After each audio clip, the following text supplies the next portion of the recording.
truly living or just getting by? Are you walking your own path or simply reacting to everything around you? How many times have you opened your phone, scrolled through social media, only to end up feeling not good enough, not successful enough, not worthy of love? How many dreams have you once held close, only to watch them get delayed, doubted, or discarded? Because you let someone else control your time and attention?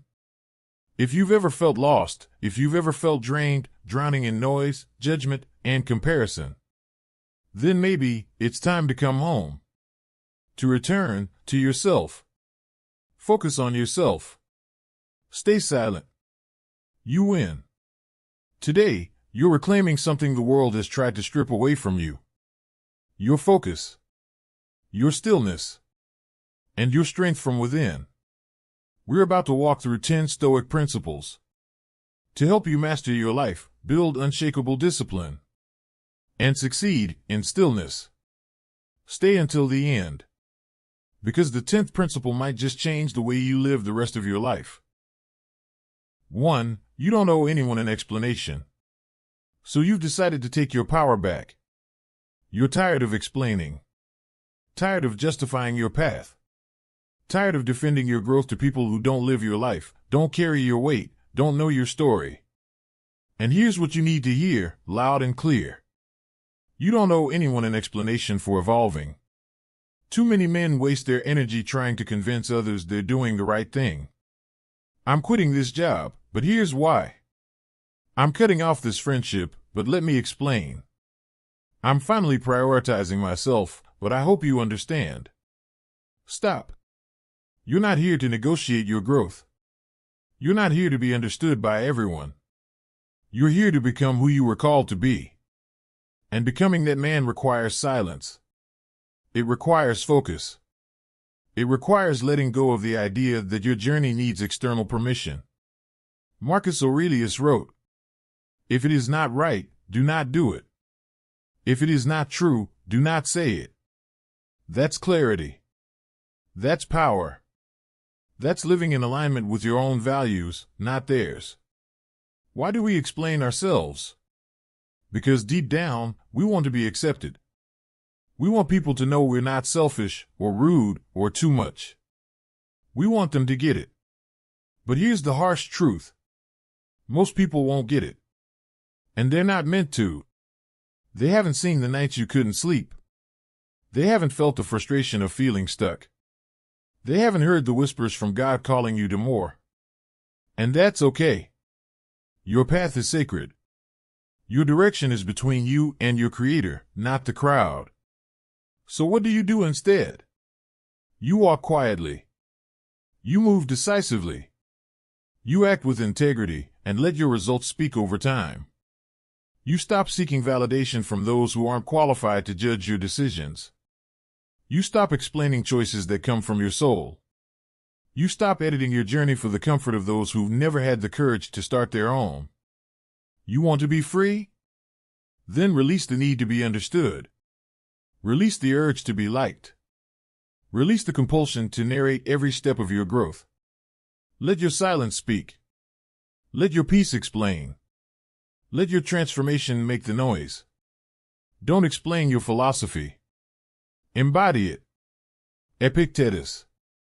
So the next time someone asks, "Why are you changing? Why are you distant? Why aren't you the same anymore?" Smile. Say nothing. And keep walking. Because you don't need to prove anything. You're already becoming everything you were born to be. Quietly. Clearly. Without permission. 2. Not everyone wants you to succeed.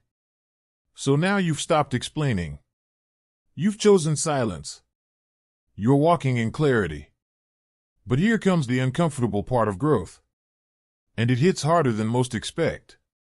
Not everyone wants you to succeed. And I don't mean your enemies. I mean the people closest to you. The ones who've known your old self, but don't know what to do with your new one.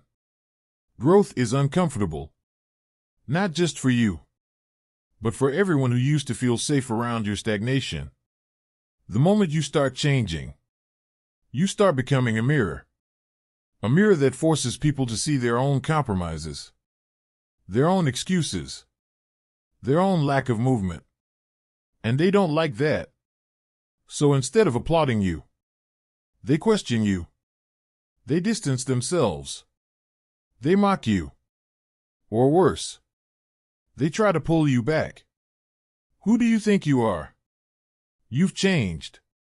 You're different now. You think you're better than us? No. You're not better. You're just not willing to stay stuck anymore. And that makes people uncomfortable. Marcus Aurelius said, "The opinion of 10,000 men is of no value if none of them know anything about the subject." The subject is your life, your calling, your mission. And not everyone is qualified to speak into it. You don't need their approval. You don't need their permission. You don't even need their support. You just need to keep going. So what do? Expect resistance. Anticipate discomfort. Let go of the idea that everyone who started with you will finish with you. Some people loved you because you didn't challenge them. Because you stayed small. Because you said yes to things that didn't serve you. But now, you're choosing truth. You're choosing boundaries. You're choosing to grow even if it means walking alone for a while. And that takes strength. This journey isn't about pleasing others. It's about becoming the man God called you to be. Even if that means outgrowing places, patterns, and people. Let them feel uncomfortable. Let them talk. Let them pull away. You stay locked in. You stay grounded. You stay moving forward in silence. Because not everyone wants you to succeed. But that's exactly why you must. Not to prove them wrong, but to prove to yourself that their doubt was never your truth. 3. Action speaks louder than words. You've seen it now. Not everyone will support your rise. Some will doubt you. Some will resist you. Some will disappear the moment you outgrow the version of you they were comfortable with. So what should you do? Stop talking. Start moving. Because at the end of the day, action will always speak louder than words. You don't need to post it. You don't need to preach it. You don't need to prove your vision to anyone who doesn't see it. You need to build it. Brick by brick. Silently. Relentlessly. Until the result is too loud to ignore. Don't explain your philosophy.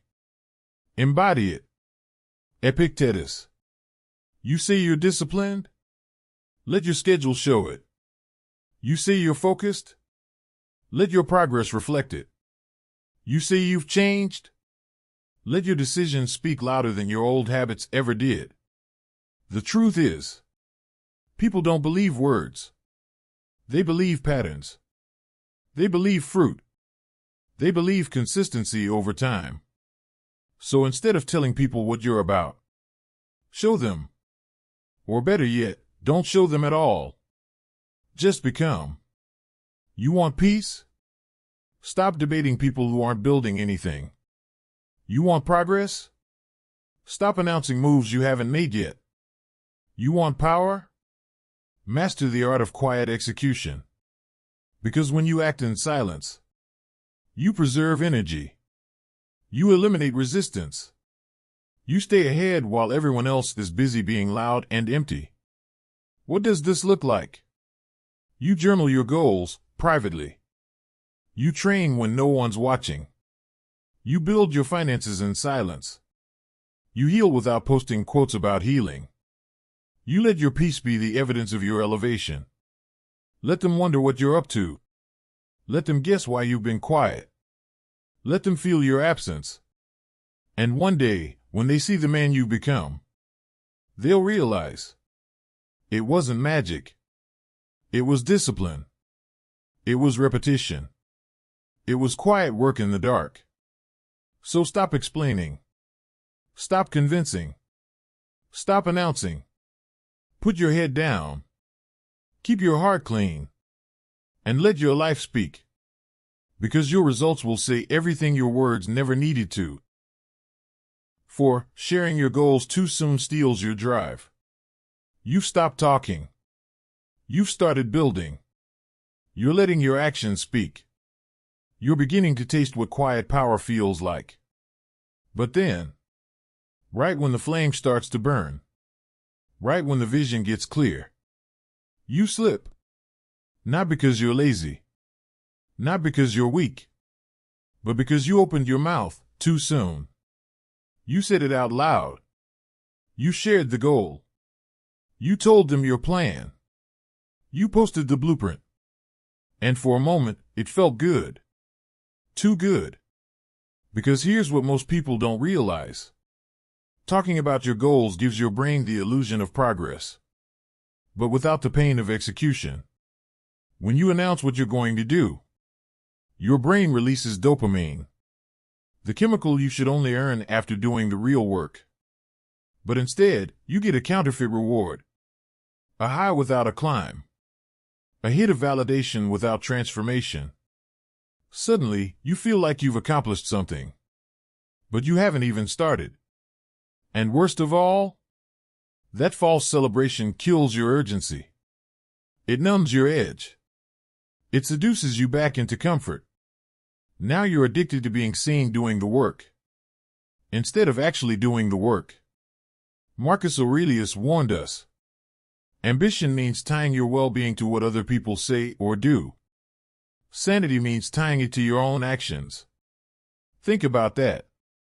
When you speak too soon, you tie your progress to their reactions. You give strangers influence over your momentum. You hand your sacred fire to people who don't even deserve a spark of it. And for what? A comment? A like? A nod? You can't build a legacy on likes. You can't build discipline on dopamine. So here's the truth. You want power? Shut up and get to work. You want clarity? Keep it off the timeline and inside your routine. You want results? Put your head down and let the work get ugly. Quiet. Lonely. Raw. Because that's where real transformation lives. In the dark. In the grind. In the silence no one claps for. You don't need to broadcast your greatness before it exists. You don't need to prove you're working. You don't need to preview the ending before writing the first chapter. You need to build with ruthless focus. You need to protect your energy like it's sacred, because it is. You need to act like you've already seen the reward, because you have. In your vision. So next time you feel the urge to share, don't. Write it down privately. Pray over it. Map it. Build it. Keep it locked in your soul until it becomes too loud to ignore.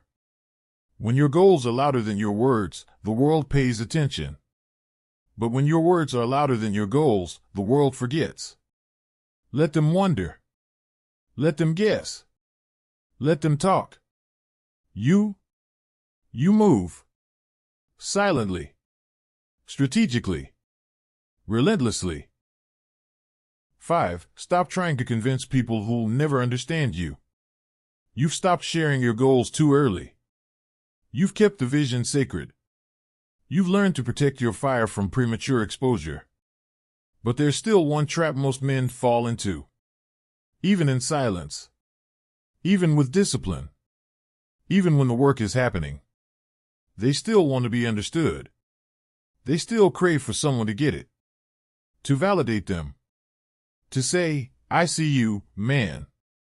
I respect what you're doing.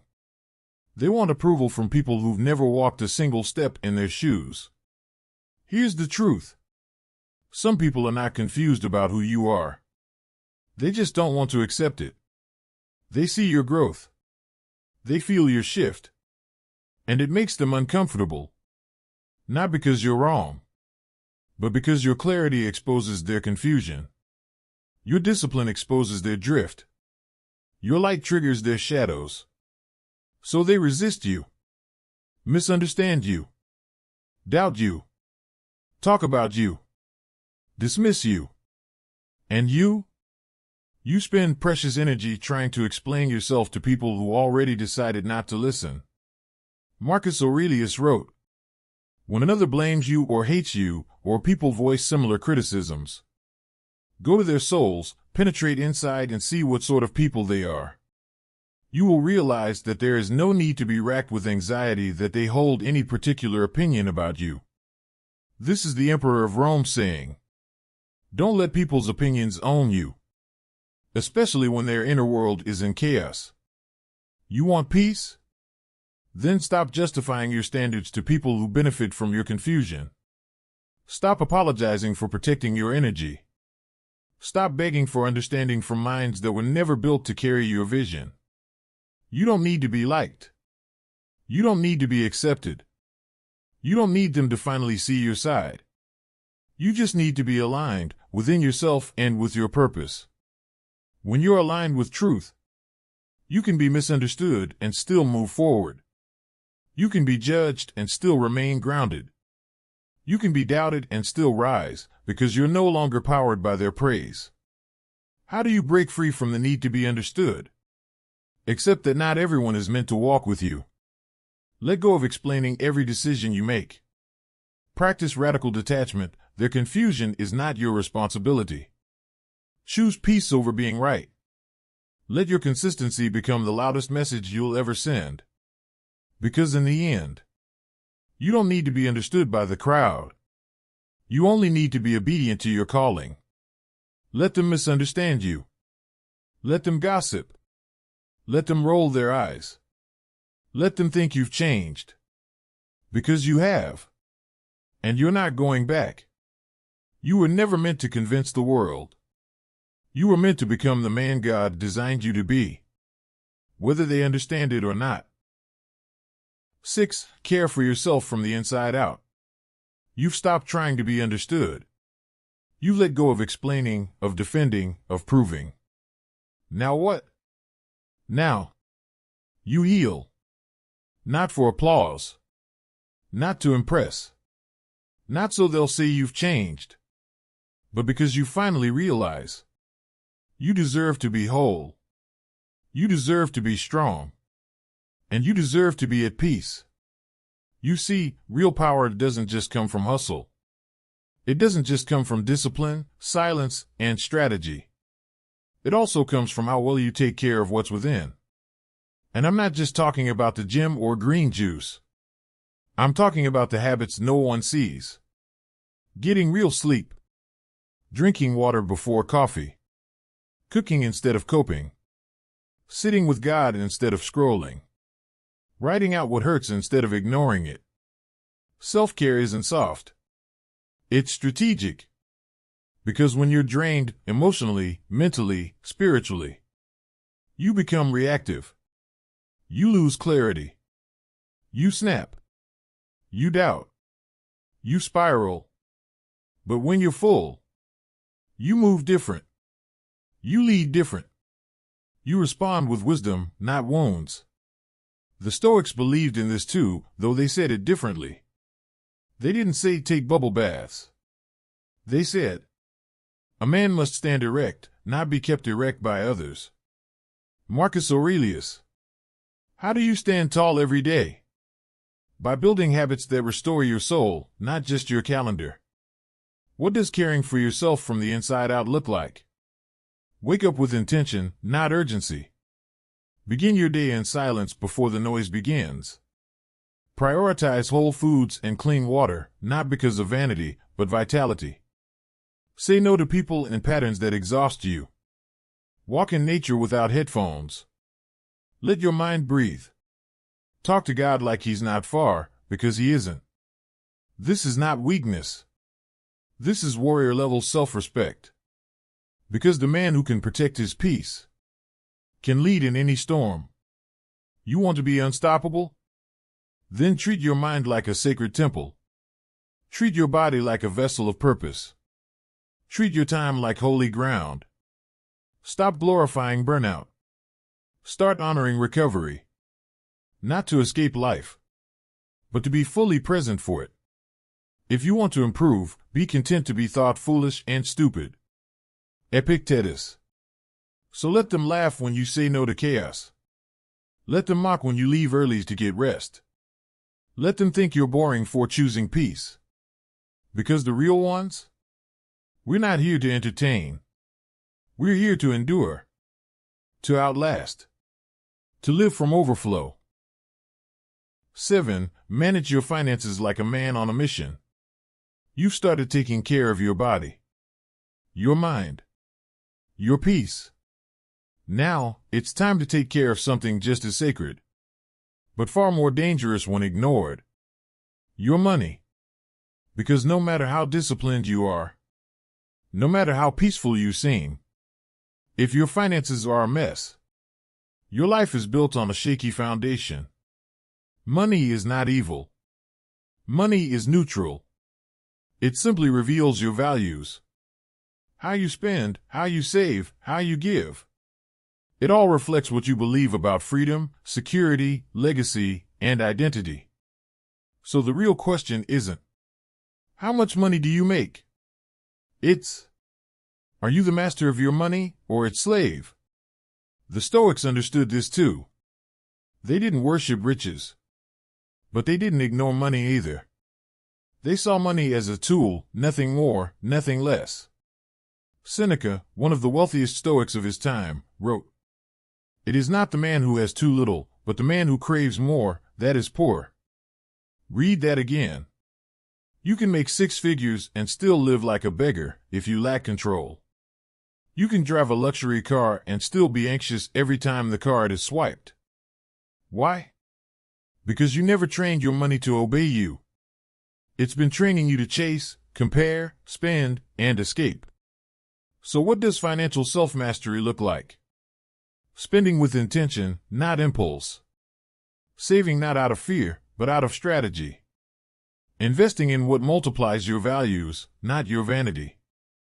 Saying no to things that look rich but make you weak. Saying yes to peace over possessions. Because true financial freedom isn't about having everything. It's about needing very little to feel full. And here's the truth. If you don't tell your money where to go, it will find its way into things that make you feel powerful but leave you empty. New gear. New toys. New debts. New stress. It's not about never enjoying life. It's about not destroying your future for the illusion of success today. You want to walk tall? Then get your finances in order. Not because you want to look rich, but because you're building something real. Freedom. Margin. Generational strength. Wealth consists not in having great possessions, but in having few wants. Epictetus. So stop chasing the next thing. Start mastering what's already in your hands. Track it. Tame it. Use it like a warrior wields his sword. With clarity. With control. And always in service of something greater. Because the man who controls his money is the man who cannot be bought, cannot be shaken, cannot be enslaved. He doesn't chase status. He chooses strategy. And that's how he wins. 8. Keep your dignity in every relationship. You've learned how to master your finances. You've chosen strategy over impulse. You've claimed your freedom from within. Now, it's time to master something even more sacred. Your dignity. Not just in how you carry yourself, but in what you allow, what you tolerate, and how you teach people to treat you. Because here's the truth no one teaches us. Every relationship is either pulling you forward or pulling you out of alignment. And you get to choose who stays in your life. Too many strong men crumble not because of failure, but because they compromised themselves in relationships. They settled. They betrayed their standards. They gave access to people who only drained, used, or confused them. They chased love at the cost of their identity. Why? Because being alone was scarier than being disrespected. Because silence felt heavier than dysfunction. Because they were never taught that loneliness is better than losing yourself. The Stoics knew, no man is free who is not master of himself. Epictetus. And part of mastering yourself is refusing to shrink for the sake of connection. Refusing to bend your values to fit someone else's comfort zone.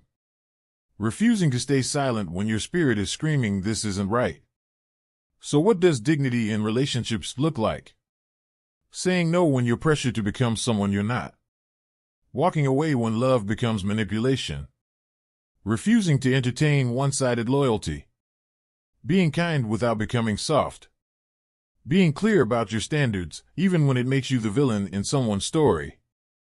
Because if you have to lose yourself to keep someone, you're not winning.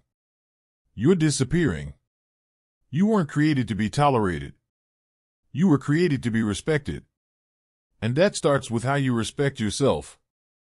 So stop lowering the bar just to not feel lonely.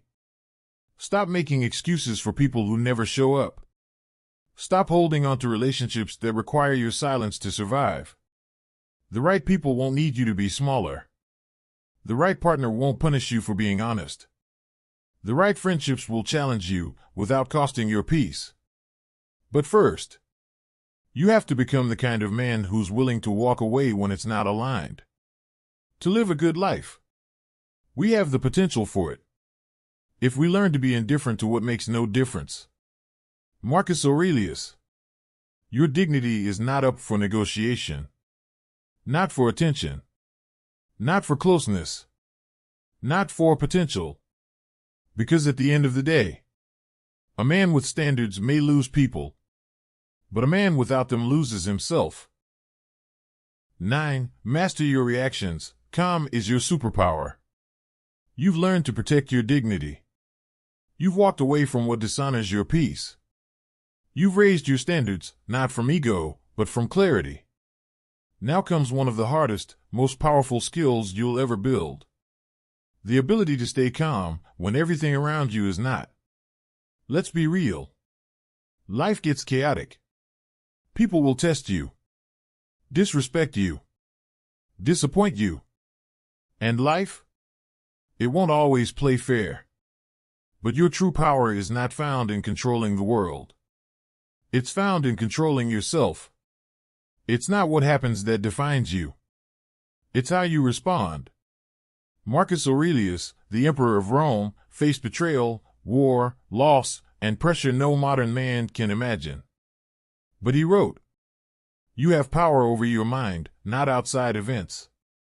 Realize this, and you will find strength." That's the Stoic code. That's the blueprint for unshakable men. When you react emotionally, you give power away. When you lash out, you lose leverage. When you spiral, you delay your own healing. But when you can stay calm, when you can pause, when you can choose your response, you win battles without raising your voice. You lead without dominating.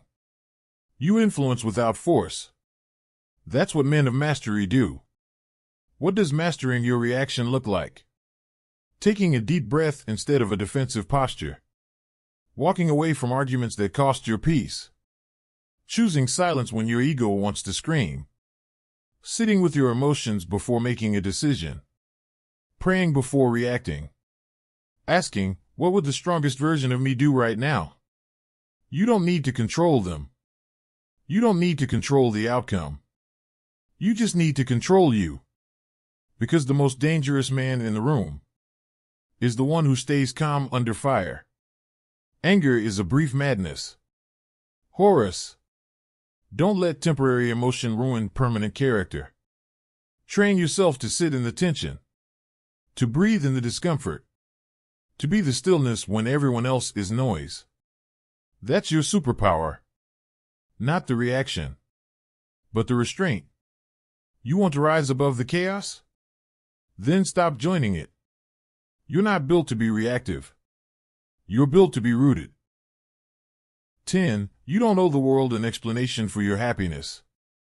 You've learned to stay calm in the storm. You've stopped reacting. You've started responding with clarity, with focus, with peace. Now comes the final truth. The one that sets you completely free. You don't owe the world an explanation for your happiness. Read that again. Let it hit. Because for most of your life, you were taught to justify joy, to earn peace, to explain why you feel good, why you're smiling, why you're thriving. Like you needed permission. Like you needed applause. Like your wholeness was suspicious unless someone else approved it. No more. You fought. You've healed. You've walked alone. You've stayed silent. You've done the work in the dark. You've sacrificed comfort to build character. And now that you've found alignment, now that you've discovered what makes your soul rest easy, that's yours. And no one gets to put it on trial. Some people won't understand it. Some people will question it. Some will say you've changed, or become distant, or moved different. And you have. Because you chose peace over pressure. You chose alignment over approval. You chose quiet joy over loud chaos. And you don't need to shrink just because your happiness makes others uncomfortable. What does this look like? Saying no to toxic people, even if they're family. Letting go of hustle culture and choosing stillness. Loving your quiet life and not apologizing for it. Choosing purpose over pressure. Living soft on the outside, but fierce in your spirit. Laughing. Resting. Loving. Living without guilt. Because real happiness is earned in silence. It's protected by boundaries. And it's nourished by staying true to yourself. Be content with what you are, and wish not change. Nor dread your last day, nor long for it. Marcus Aurelius. The man who's truly free. He doesn't chase happiness. He builds a life that produces it, slowly, intentionally, quietly. So when you find that kind of peace, don't ask the world for permission to keep it. Guard it. Honor it. Live it. And if they don't understand it, let them stay confused. While you stay centered. Because the man who is happy within doesn't need a single soul to validate him. You made it to the end of the video. Not everyone does.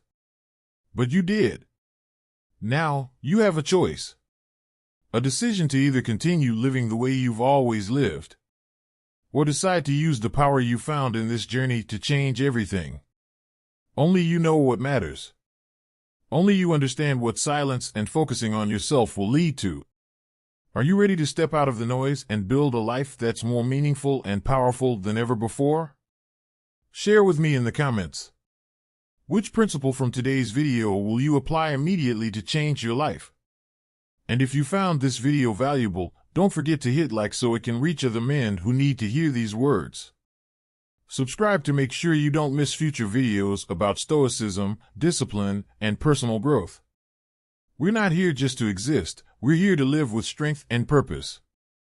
Remember, you don't need to explain, you don't need permission, and you don't need to prove anything to anyone but yourself. The life you deserve is waiting just beyond silence and focus. Go out and make it happen. Because you deserve it. And the world will soon see that. Create success, live with dignity. Thank you for watching. I'll see you in the next video, where we'll continue the journey to build a stronger, more peaceful life. Listen closely. If you spend the next 90 days focusing solely on yourself, no drama, no social media noise, no endless comparisons, your life will transform in ways you can't yet imagine. You don't need to wait for the perfect moment. You don't need a clean slate or a special sign from the universe. You only need to begin. Start today. Not because it's easy. Not because you're ready. But because each day you delay is one more day you drift from the person you were meant to be. And here's the quiet truth. It all begins with one small, intentional act. Just one. Done today. Repeated tomorrow. Lived for 90 days with steadiness, not perfection. That's how real change happens. Not with noise, but with presence. Not by force, but through quiet, deliberate choices that begin to rebuild your rhythm from the inside out. 1. Start your 90-day journey like your life depends on it. Because it does. Let's be honest. If you're still waiting for the perfect time, you've already lost. No one is coming to save you.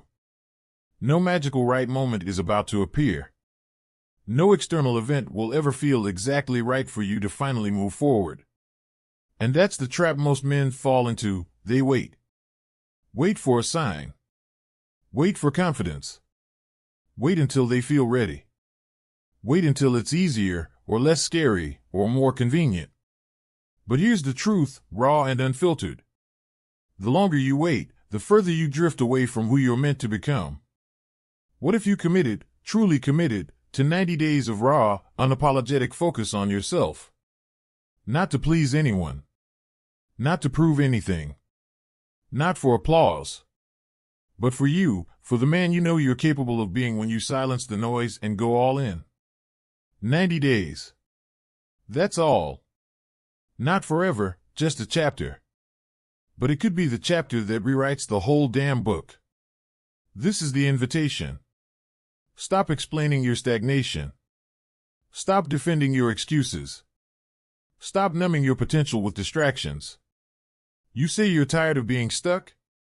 Prove it. You say you want more? Act like it. Because here's what no one tells you, the cost of not starting isn't just time wasted. It's the erosion of your own self-trust. Every day you don't follow through on your potential, a small part of you stops believing that you ever will. That stops today. Right now, you start showing up like your life depends on it. Because in many ways, it does. Let's make it real. Start by setting your 90-day timeline. Choose one area of your life that needs to change: health, money, focus, discipline. Write one small action you will take today. And then, you do it again tomorrow. And the next day. And the next. No massive transformations. Just micro wins stacked daily until the man in the mirror becomes undeniable. This isn't motivation. This is war against the version of you that keeps settling. You don't need permission. You need decision. And once you decide, the momentum begins. So here's your challenge. 90 days. Laser focus. Total ownership. No excuses.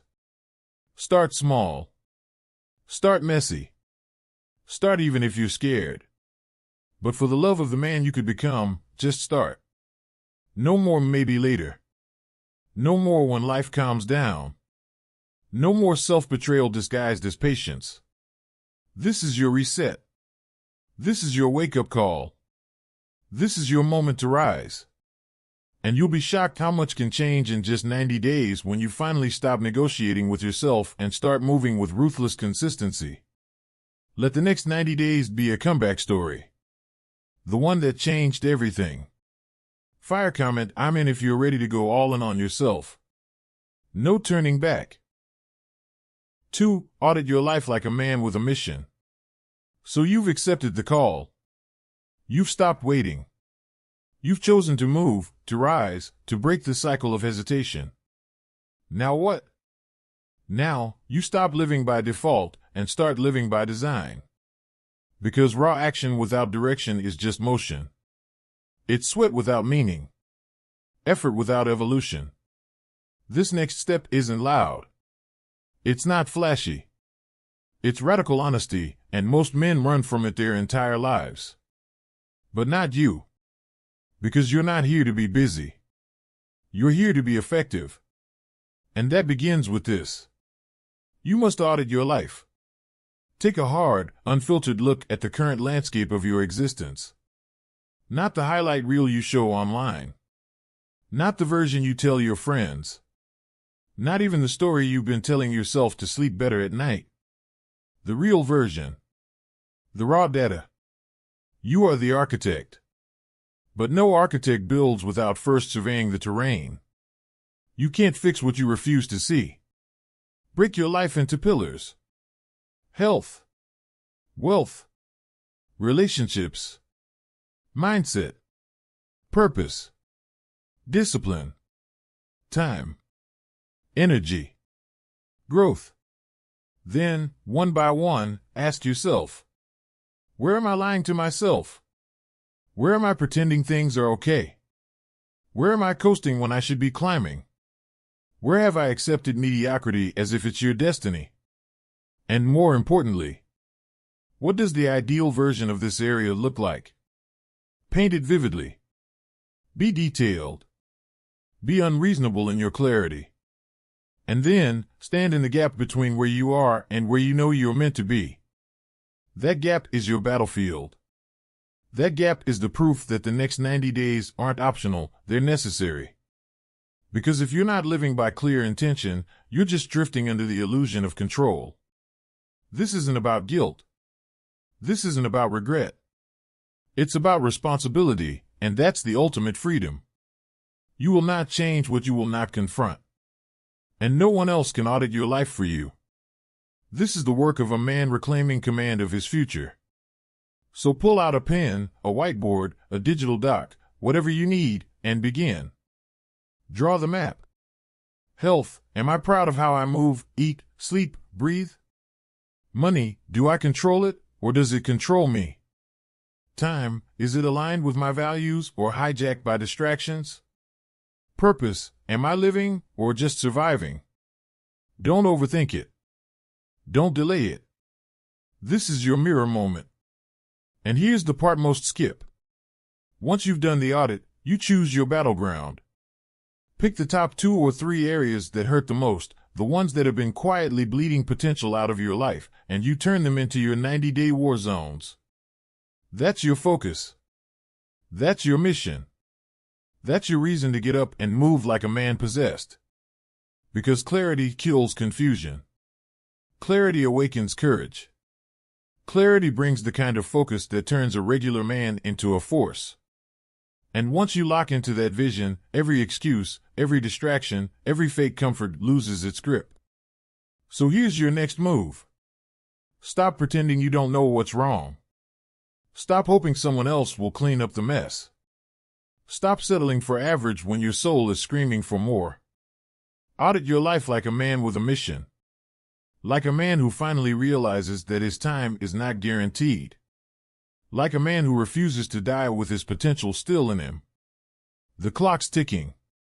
Your future's waiting. And this is how you take the wheel. Write it. Face it. Own it. Then step into CTA 3, where your strategy gets built and your real momentum begins. Ready? Let's go. 3. Build your 90-day strategy like it's a blueprint to rebuild a man. You've looked in the mirror. You've stopped lying to yourself. You mapped the terrain of your life, raw, real, exposed. Now comes the part where most men drift again. They get the clarity, feel the fire for a few days, and then fade. Why? Because they had no plan.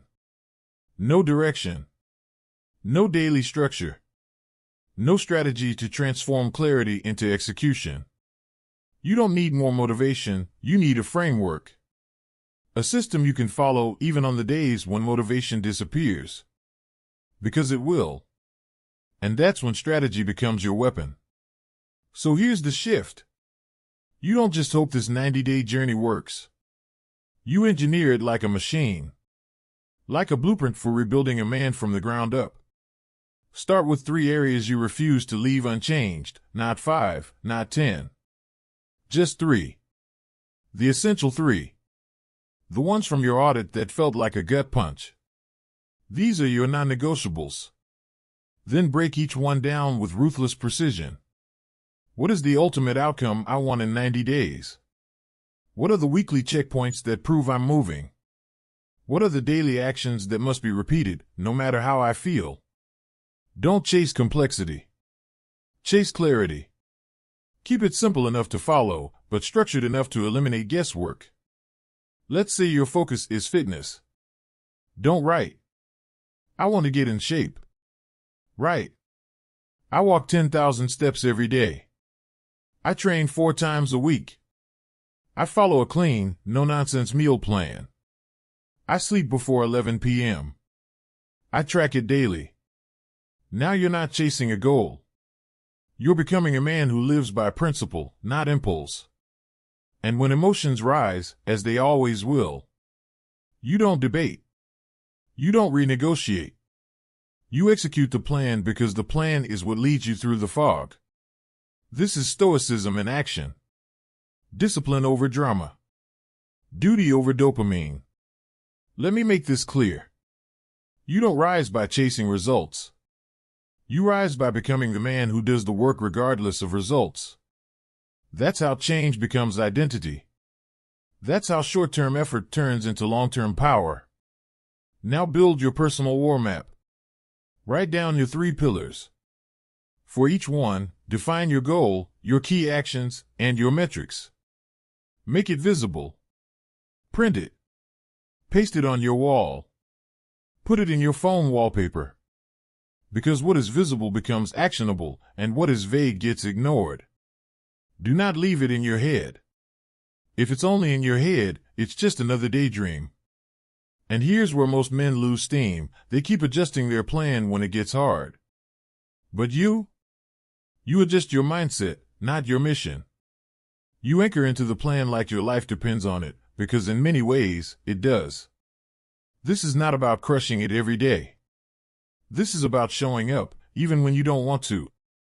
Because showing up is where momentum begins. And momentum makes the hard days easier, the good days great, and the man unbreakable. You are now building the operating system of your future self. Not based on hype. Not on emotion. But on clarity, structure, and brutal consistency. And if you still hear the voice in your head asking, "What if I fail?" Answer it with this. What if I never even try? What if I keep being the man who always quits on himself? Because failure isn't trying and missing. Failure is knowing you could have become more and choosing not to. So this is your next move. Build the plan. Work the plan. Honor the plan, even when no one's watching. The man you want to become isn't some mythical figure. He's the result of the small, boring, relentless actions you commit to starting now. And when you do this, when your strategy is clear and your actions are aligned, you don't hope for change. You become the change. Now it's time for the next phase, the one most men avoid. Shedding the weight of your past to free up space for who you're about to become. Get ready. 4. Let go of what no longer serves you, or stay chained to who you've always been. You've built the plan. The structure is there. The actions are defined. You now have a path forward that most men never even dare to map out. But there's one thing left, and it's heavy. It's not in the calendar. It's not on the to-do list. It lives inside your chest. It's the weight you carry from your past. And unless you deal with it, unless you face it, name it, and release it, you will spend the next 90 days dragging a version of yourself that doesn't belong anymore. You cannot build a new life with hands full of old pain. You cannot rise if you are still shackled to guilt, regret, shame, resentment. Or worse, the outdated identity that keeps whispering, "This is just who I am. This is how it's always been. I can't really change." That voice isn't truth. It's memory dressed in fear. Now is the time to confront it all. Not to dwell. Not to wallow. But to release, with precision, with purpose, with finality. So ask yourself, right now, what are you still holding on to that is silently sabotaging your rise? What beliefs? What stories? What old roles you played in someone else's script? What pain are you carrying that no longer belongs in your next chapter? It could be a failure you never forgave yourself for. A relationship that left you bitter. A habit you swore you'd break but never did, and now it feels like your shadow. Write it down. Name it. Get specific. Because what you name, you disarm. Let this be your personal ritual of release. You don't need permission to let go. You need courage. And here's the truth, letting go doesn't mean forgetting. It means refusing to let the past dictate who you are becoming. It means you are no longer available for stories that keep you small. It means you stop rehearsing pain and start rewriting power. Some things won't fix. Some apologies won't come. Some wounds don't fully close. But they do stop controlling you the moment you decide they no longer define you. And this is that moment. Forgiveness is not weakness. Forgiveness is focus, choosing what deserves your energy and what doesn't. Forgive them. Forgive yourself. Not because they deserve it. Because you do. Because there is a man inside you who is suffocating under the weight of who you used to be. And he is ready and begging for you to finally set him free. So here's your next bold move. Choose one thing, one story, one belief, one memory, and let it go today. Write it. Burn it. Speak it aloud. Scream it into a forest. Pray it out. Whatever it takes, release it from your system. And every day after that, keep asking, what am I carrying that's not mine anymore? What can I lay down so I can pick up what truly matters? Because in this 90-day transformation, what you let go of is just as important as what you build. And here's the paradox. You become stronger by surrendering the things that make you weak. This is the deeper discipline. The one they don't post online.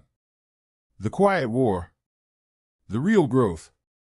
You've made space now. You've cleared the rubble. The foundation is set. 5. Craft your personal code. Discipline is the design of freedom. Now that you've let go. Now that you've burned the old blueprint and cleared the debris of your past. You're standing in rare territory, a space most men never reach. A space of clarity. A space of intention. A space of raw possibility. But clarity alone is not enough. Because the world is noisy. Because emotions are unreliable. Because even the best men drift without anchors. And that's why you must do this next. Write your personal code. Not a wish list. Not a someday manifesto. Not empty motivation. But a living, breathing set of principles that define how you move, how you decide, how you lead, even on the worst days. Because when pressure hits, you don't rise to your goals. You fall to the level of your systems. And your code is your system. This is how you live like a man who doesn't need motivation. This is how you replace reaction with rhythm. This is how you build a life that doesn't need a reboot every time chaos shows up. So here's how it starts. Choose 5 core principles that matter to you more than comfort. Not what sounds good. Not what others preach. But what you know deep in your chest is the compass you've ignored for too long. It might be, I do not break promises to myself. I speak truth, even when it's inconvenient. I train my body because I respect it, not because I hate it. I guard my time like my future depends on it, because it does. I choose discomfort over regret. Write them. Etch them. Memorize them. Then, commit to living by them daily, not just when it's easy, but especially when it's not. Because that's where most men fold. They live by principles only when those principles are convenient. You are not here for convenience. You are here for command. Of your habits. Your schedule. Your presence. Your direction. So make these 5 rules appointments with your future self. Block time each day for them. Treat them like non-negotiables. Not if I have time, but this defines who I am. And when you fail, because yes, you will miss sometimes, you don't spiral. You don't shame. You return to the code. Because the code is not about perfection. It's about alignment. It's about waking up each day not wondering, what should I do? But knowing, this is what a man like me does. And when life feels loud, when anxiety, distraction, temptation, chaos show up, you don't need to figure it all out. You simply return to the code. It becomes your reset button, your spine, your rhythm, your armor. And slowly, day by day, you become someone dangerous to anything that tries to knock you off course. Because a man with a code is a man who cannot be manipulated by emotion, opinion, or noise. This is not about control. It's about freedom through structure. The kind of freedom most people will never understand because they've never had the courage to create it. But you're not most people. You're building a life so solid, so self-owned, that others feel it before you even speak. And here's the deeper truth. When you live by your code long enough, you no longer chase confidence. You embody it. Because confidence doesn't come from what you say. It comes from knowing you'll show up when it counts, and especially when no one's watching. So today, carve your 5. Print them. Read them. Live them. Because they are not just guidelines. They are the rules of your rise. And once you have this internal compass, this code no one can take from you, you are ready to go one level deeper. 6. Declare your mission. Speak the words that will lead you home. You've written your code. You've defined how you move, how you respond, how you lead yourself. But there's still one piece missing. The one piece that ties all of this together. Because even with systems in place, even with structure and strategy, there will be moments when you wake up and forget why it all matters. There will be days when discipline feels dull, when effort feels empty, when the old version of you starts calling for one more round. And it's in those moments, in the quiet between breakdown and breakthrough, that you need something unshakable to return to. That's where your personal mission statement becomes your most powerful tool. Not for the world. Not for Instagram. Not to impress anyone. But for you. For the man in the mirror. For the version of you that remembers what this fight is for. Because you can have discipline. You can have vision. But without a reason, it's only a matter of time before the weight feels heavier than the reward. This isn't about hype. This is about meaning. So here's what you do. Write a statement that captures the essence of who you are committed to becoming. And why. A single sentence, no fluff. Clear. Clean. Potent. It might sound like this. I live each day with courage, clarity, and conviction to become a man my future children will be proud of, even if they never see the battle it took to build him. Or, my mission is to move with discipline and dignity, to outgrow the past, to outwork my weakness, and to outlast every excuse I've ever told myself. Or, I am the man who chooses hard things now so I never have to live with soft regret later. This is not about sounding poetic. It's about speaking something so real it cuts through the noise. Write it. Refine it. Let it evolve. But once it's real, speak it out loud every morning. Before the world pulls at you. Before your to-do list hijacks your attention. Before doubt gets a word in. Say it until it feels like armor. Say it until you can't forget it, even if you tried. Because a man who wakes up with a clear mission is not easily broken. He doesn't waste time. He doesn't chase applause. He moves with direction. He suffers with meaning. He grows with resolve. And that energy? That certainty? People feel it before you speak. Because men with purpose walk different. They breathe different. They fight different. This mission statement becomes your compass. When you're lost, it brings you back. When you're tired, it gives you reason. When you're tempted to quit, it reminds you of the fire you chose to build instead of waiting to feel. It's not just words. It's a commitment. To yourself. To your future. To the men around you who might never say it, but need to see what it looks like when someone finally rises. So craft the statement. Let it be brutal in its honesty and unshakable in its clarity. Then read it, speak it, live it, until your entire life aligns with it. And when it does, you'll realize you no longer need to find your way. You've become the man who knows exactly where he's going. Now that your why is written in stone, it's time to visualize it like never before. 7. Turn vision into visibility. Build the action board that keeps you hungry. You've declared your mission. You've spoken the words that anchor you. You've built a code, defined your principles, and made your values real. But now comes the part that will keep it all alive when the days feel foggy and the grind begins to blur your vision. Because even the strongest men forget. Even the most disciplined can drift, not from weakness, but from the sheer weight of everything they're carrying. And that's why you need a system not just for discipline, but for reminding your brain and body every day what you're fighting for. It's time to build your action board. Not a vision board.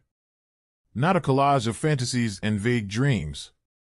But a tactical, visible, in-your-face map of what matters most, what you're building, and exactly how you're doing it.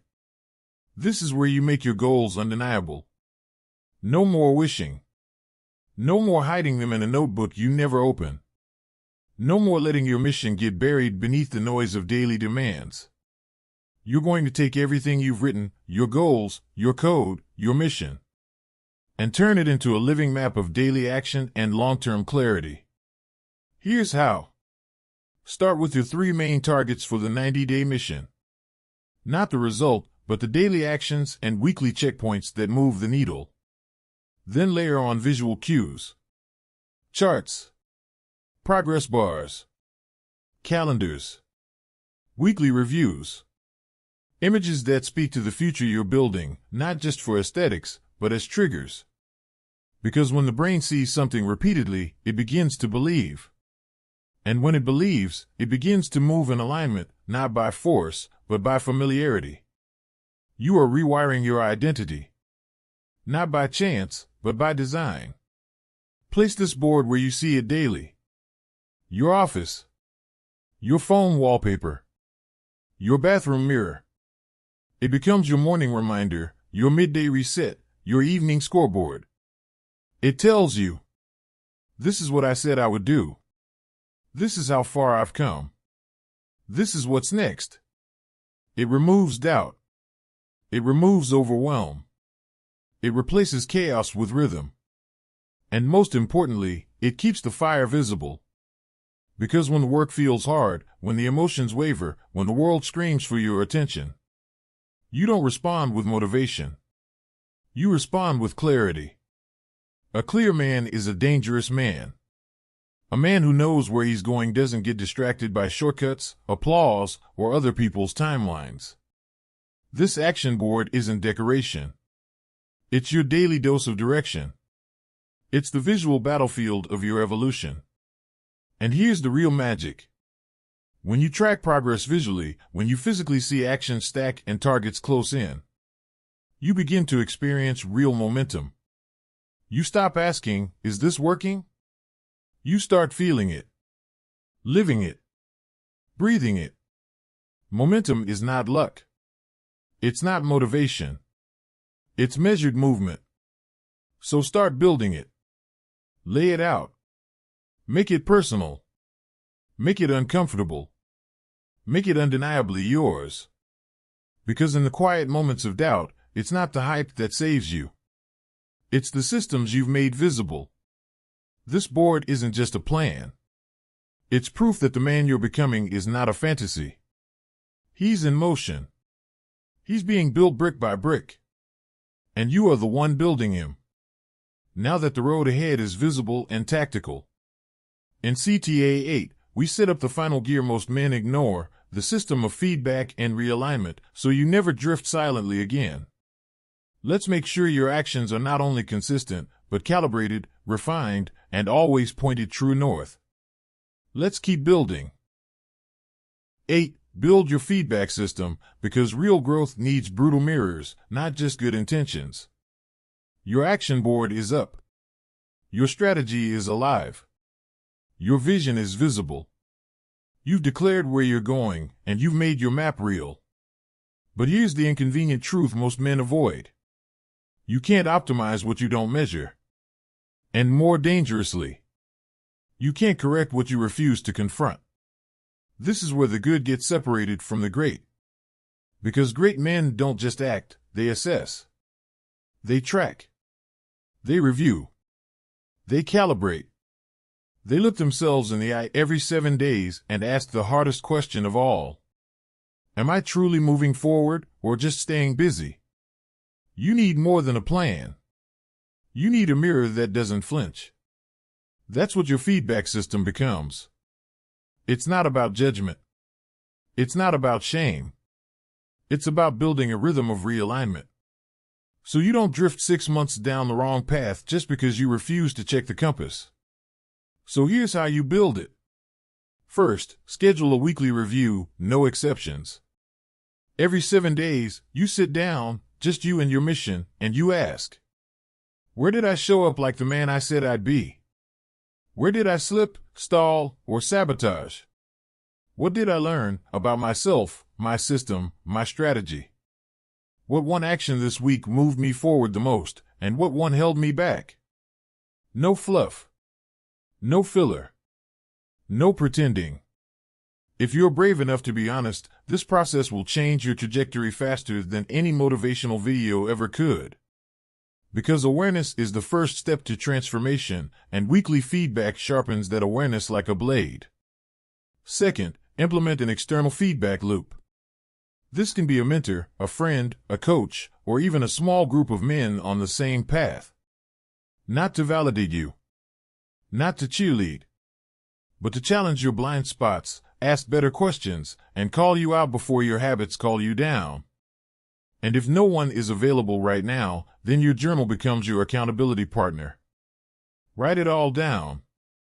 What worked? What didn't? Why? What needs to shift? Because memory is soft. Emotion is deceptive. But paper tells the truth. This is how you stop being reactive and start becoming precise. This is how you evolve, not just with speed, but with accuracy. It's not about never failing. It's about failing forward, with data, with awareness, with adjustments. And here's what you'll find. Once you build this system, the shame of messing up starts to disappear. Because every misstep becomes information. Every stumble becomes strategy. You begin to understand yourself at a level most men never reach, not because you're perfect, but because you're paying attention. You are not here to blindly repeat actions. You are here to refine your edge.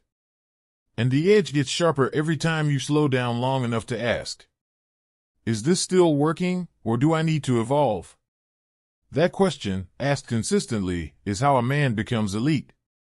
So today, install the system. Pick your weekly review day and time. Choose your feedback method, journal, mirror, mentor. Set the questions. Lock the rhythm. Honor the ritual. Because a man with feedback becomes a man with foresight. And foresight is the beginning of real power. Now that your strategy is not only executed but evaluated, you're ready to face something few dare to touch. The noise that dilutes your progress, the information overload, the distraction culture, the addiction to digital escape. 9. Disconnect to reclaim focus. Cut the noise before it cuts your clarity. You've been moving. You've been building. You've been calibrating. But let me ask you something most men never slow down enough to answer honestly. When was the last time you were truly alone with your own thoughts, uninterrupted, undistracted, undiluted? Not just physically alone, but mentally present, emotionally available, spiritually anchored. Because no matter how powerful your mission is, no matter how precise your plan, no matter how solid your system, if your mind is scattered, your life will be too. And we're living in a world that profits off of keeping you distracted. Scroll after scroll. Click after click. Noise disguised as information. Stimulation disguised as progress. You can have vision, discipline, and direction. But if your attention is fractured, none of it will hold. This is where most men get stuck without even realizing it. They're not lazy. They're not weak. They're just mentally fragmented because they've never learned the discipline of silence. That's why this next step isn't optional. It's essential. It's time for digital disconnection, not as an escape, but as a strategy. You need to reclaim your cognitive space. You need to detox the noise.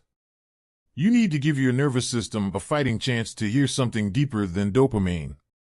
Here's how it works. Start simple. Commit to 1 hour a day, or 1 full day a week, of deliberate digital silence. No phone. No notifications. No news feeds. No noise.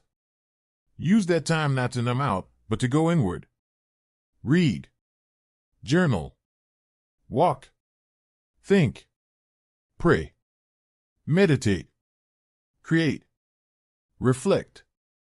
Do the things that sharpen your edge instead of softening your attention span. Because in those quiet spaces, something remarkable happens. You start hearing yourself again. Your thoughts slow down enough to become useful. Your priorities come back into focus. Your body resets. Your nervous system thanks you. And slowly, your inner clarity becomes louder than the outer chaos. Most men are addicted to distraction because they're afraid of what they might hear in the silence. You won't be one of them. You're not here to drown your potential in pixels. You're here to reclaim your mind as sacred territory. Because when your attention belongs to you again, so does your power. This isn't about becoming a monk. It's about becoming a man who isn't ruled by impulse. A man who can sit in stillness and hear his own convictions. A man who doesn't reach for his phone every time discomfort creeps in. That's real strength. That's real edge. So set the rule today. Pick your sacred hour. Or your sacred day. Name it. Schedule it. Defend it. Let it be non-negotiable. Let it be a sanctuary in your week. Let it become the place where you recalibrate, not just your actions, but your identity. Because clarity is not found in more content. It's revealed in less noise. And once you begin to taste the clarity that silence gives you, you'll wonder how you ever functioned without it. You'll realize that your creativity, your decisions, your energy, they've been there all along, buried under a feed you didn't need. This is where you begin to lead your mind instead of follow it. Now that your inner world is no longer hijacked by chaos, you're ready to take back something even more powerful. Your time, your energy, and your standards, by learning to say no without guilt and cutting what doesn't align without apology. 10. Say no with precision, cut what doesn't align, and make space for what truly matters. You've created space in your mind. You've unplugged from the chaos. You've reconnected with what's real, what's true, and what's yours. But now you face something far more subtle. Something that still steals your time, bleeds your energy, and weakens your edge. It's not social media. It's not the news. It's not even technology. It's overcommitment. It's the chronic addiction to saying yes to things that don't serve you, don't grow you, and don't belong in the life you're building. And let's be honest. Most men don't burn out from doing too much hard work. They burn out from doing too many irrelevant things. Things they agreed to out of guilt, out of fear, out of habit, out of a need to be liked, needed, or busy. But busyness is not progress. Obligation is not alignment. You can have the perfect strategy, the clearest vision, the strongest mission. But if your calendar is full of commitments that pull you away from your core priorities, you will not win. Because clarity requires space. And space requires elimination. This is the art of the not-to-do list. It's the spiritual discipline of subtraction, cutting out what doesn't move you forward. So you can finally protect the few things that truly do. So here's your move. Write down every single recurring commitment in your week. Every meeting. Every social hangout. Every task you said yes to. Then ask, one by one, does this align with my 90-day mission? Does this protect my energy or drain it? Would the man I'm becoming say yes to this? If not, it goes. No debate. No explanation. No guilt. This isn't about being rude. It's about being ruthless with what matters. Because the man you're building isn't available for half-hearted obligations. He's not here to carry dead weight out of politeness. He's not available for people-pleasing disguised as loyalty. Your freedom will be defined by what you're willing to walk away from. So say it out loud. I do not owe anyone my energy simply because they asked for it. I do not apologize for protecting what matters. I say no to anything that pulls me away from the man I've committed to becoming. Let this become a filter, not just for your schedule, but for your life. Not every invitation needs a response. Not every opportunity is aligned. Not every relationship deserves proximity. And when you learn to say no with clarity, not bitterness, you regain the most precious resource you have. Attention with purpose. That's how you move from scattered to surgical. From diluted to dialed in. Because the world is full of loud distractions and shiny requests. But your mission doesn't care about noise, it only responds to focus. So make the not-to-do list today. List what you will no longer tolerate. No more late-night scrolling. No more pointless meetings. No more emotional labor in toxic relationships. No more reactive decision-making. Draw the line. Own the space. Honor the mission. And watch how your energy, your mood, your results all elevate. Because clarity is not just what you pursue. It's what you are willing to eliminate. And now that you've mastered subtraction, you're ready for the highest level of internal evolution. Radical ownership. In CTA 11, we step into the mindset that refuses to blame, refuses to wait, and refuses to give power to anything outside of your own response. This is where emotional maturity meets masculine power. Let's go there. 11. Extreme ownership. Stop explaining. Start owning. Shift everything. Now that you've cut the clutter. Now that your time belongs to you again. You're standing in front of a mirror that no longer blinks, no longer flinches. And it's asking a question that will define the man you become next. Are you ready to own everything? Because here's the truth. You will never rise above the level of responsibility you are willing to take. Not just for your wins, but for your weaknesses. Not just for your plans, but for your reactions. Not just for your life, but for your mindset. This is the arena of extreme ownership. And most men will never enter it. Why? Because it leaves them nowhere to hide. There's no one to blame here. Not your past. Not your boss.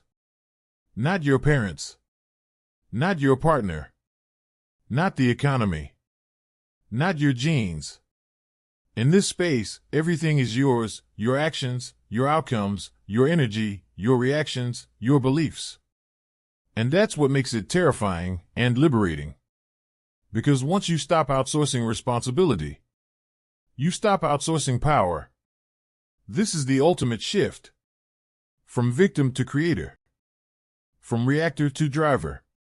From why is this happening to me? To what am I going to do about it?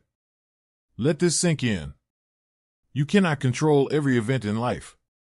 But you can always control your interpretation, your response, and your next move.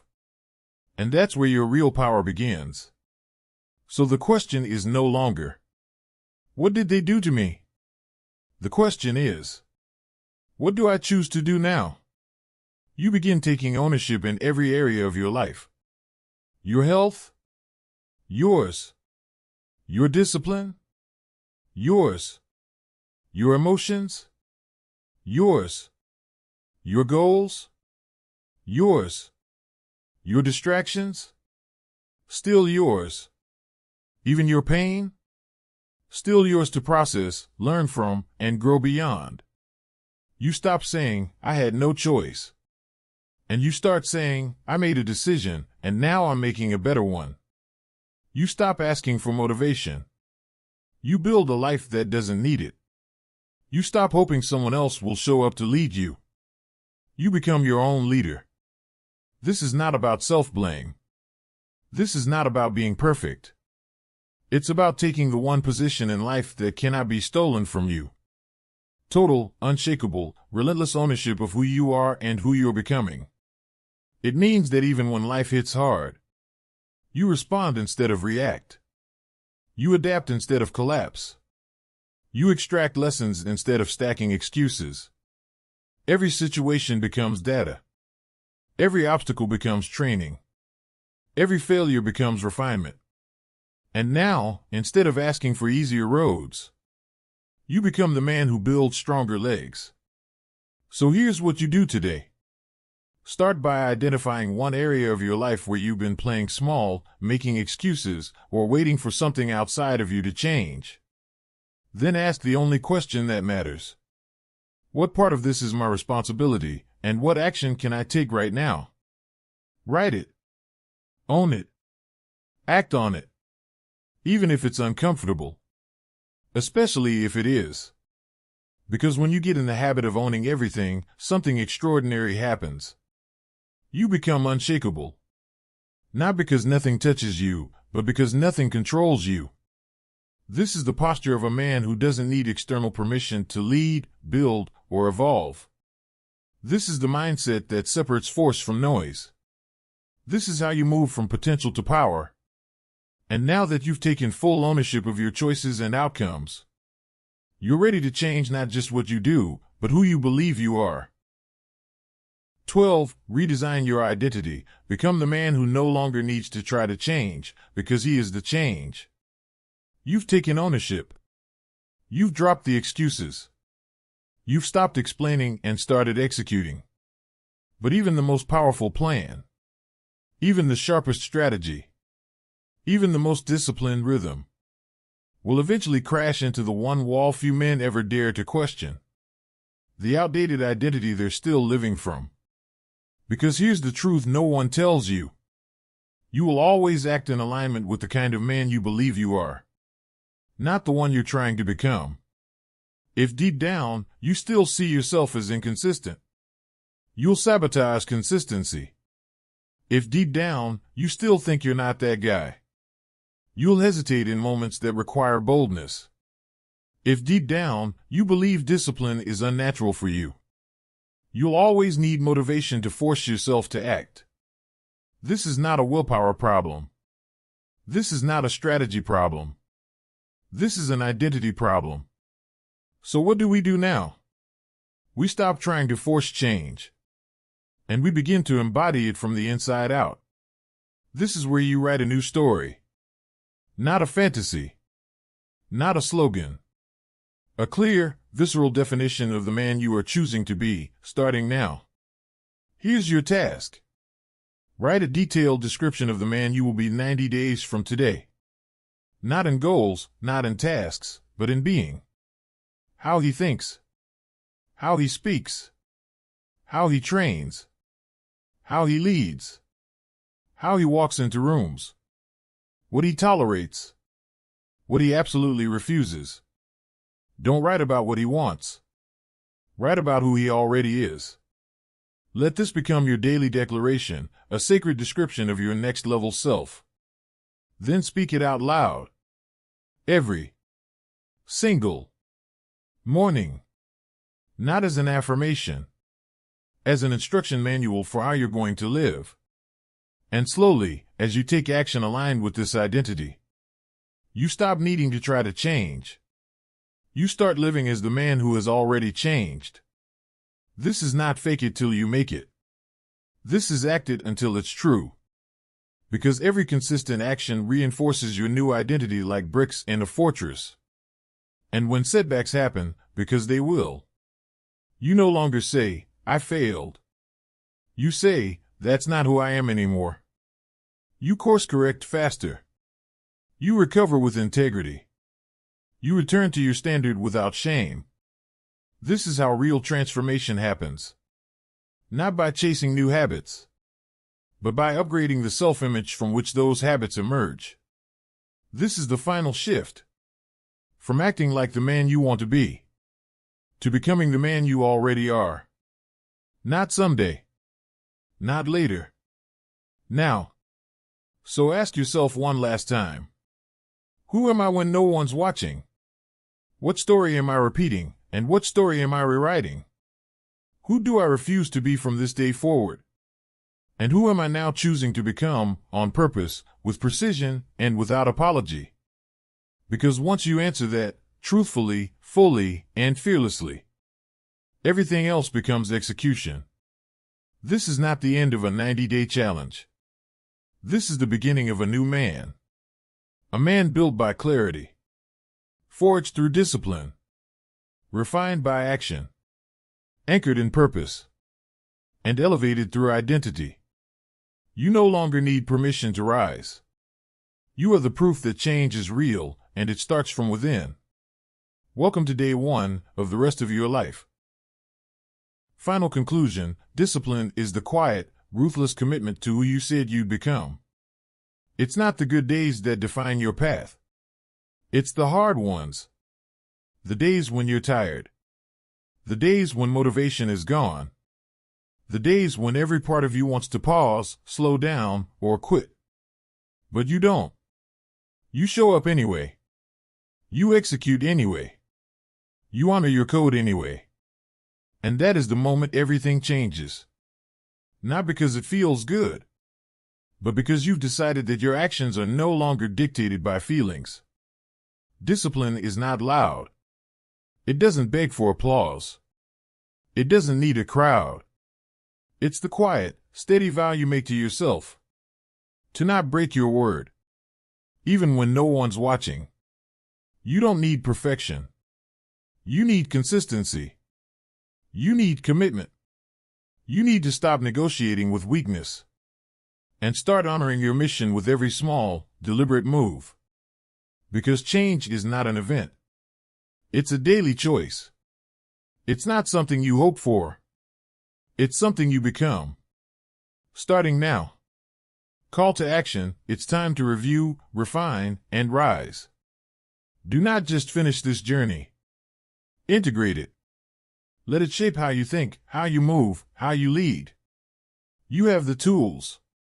You have the map. You have the system. Now is the time to refine your stoic operating system and commit to the next level with precision. Search your routines. Audit your decisions. Strengthen your weak spots. Double down on your anchors. This is not the end. This is the upward spiral, where every cycle builds a stronger version of the man you're becoming. Write this moment in your mind as the line you never cross backwards. Today, you stop trying to change. Today, you own the transformation. Type the word START to receive the complete, structured, battle-tested 90-day Stoic System PDF. One page. One mission. One man. This is where it begins, for real. You can't control other people, but you can control yourself. That's the quiet, enduring wisdom at the heart of Stoic philosophy. A compass pointing toward something we've forgotten in the noise of modern life. Inner freedom. It begins the moment you stop trying to win approval and start learning how to truly care for yourself, without apology, without permission. Because when your focus turns inward, when your energy is no longer scattered chasing validation, you don't just find peace. You rise. Not by doing more, but by becoming whole again. 1. Let go to level up, the inner power of release. There comes a moment in every man's life when he has to face a brutally honest question. What am I still carrying that no longer serves me? We are raised in a world that tells us more is better, more success, more stuff, more validation, more approval, more control. But here's the catch no one warned us about. Happiness doesn't come from adding more.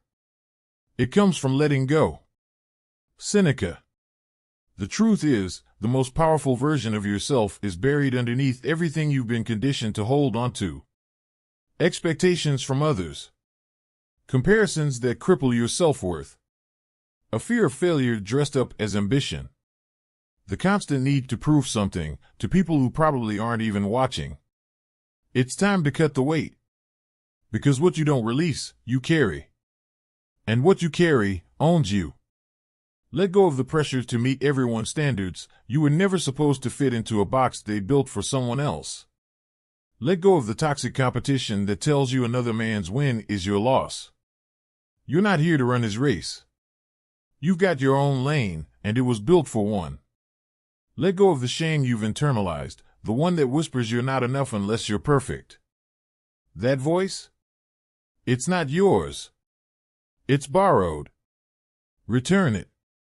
Let go of the fear of silence. Many men distract themselves to avoid the noise in their heads. But what if, just what if, silence is where your strength lives? Not in more hustle. Not in more noise. But in stillness. In clarity. In ownership. When you learn to release what no longer belongs, you make space for what truly matters. Peace over pressure. Purpose over perfection. Progress over performance. You don't rise by adding. You rise by subtracting. By shedding every unnecessary layer until what remains is undeniably you. And make no mistake, letting go is not weakness. It's the ultimate flex. It's a declaration that you are no longer defined by what others think, by what went wrong, or by what never happened. You are not your past. You are not their opinions. You are not the version of yourself that needed approval to feel worthy. You are free the moment you decide to be. Reflect now. Pause. Take a breath. Ask yourself with unfiltered honesty. What have I been gripping so tightly that it's actually holding me back? Is it a grudge? A failed relationship? A version of yourself you no longer resonate with? An outdated story you've been telling yourself? Whatever it is, let it go. Not because it doesn't matter, but because you matter more. And here's the reward. When you stop chasing external control, you start cultivating internal command. That's how you rise. 2. Stop seeking approval, own your enoughness. And once you begin to let go, really let go, of what no longer serves you, a deeper realization begins to surface. You've spent too long outsourcing your worth. You changed your tone to be more liked. You made yourself smaller in rooms where you should have stood tall. You silenced your truth just to avoid friction. You played the game. You learned to perform. And worst of all, you started believing the applause meant progress. But what if validation isn't proof of value, just proof that you've conformed? One of the hardest pills for a man to swallow is this. You don't need to be liked to live a life of value. In fact, the moment you stop chasing acceptance, you start stepping into authenticity. You weren't born to be everyone's favorite. You were born to be real. To be grounded. To be whole. To be the kind of man who walks into a room and doesn't need to impress it, because his presence speaks louder than performance ever could. Here's the harsh reality. If your self-worth is built on being liked, then your power belongs to whoever's watching. That's not power. That's slavery, with a smile. The Stoics knew this long before it became a trendy quote. Marcus Aurelius wrote, "No one can hurt you unless you allow it. And no one can control you unless you gave them the keys. So take them back. Take back your time. Your voice. Your boundaries. Your values. Take back the permission you've been subconsciously begging for to be your full, unfiltered self. The man who needs no permission is the man who cannot be shaken. Because here's what they don't tell you.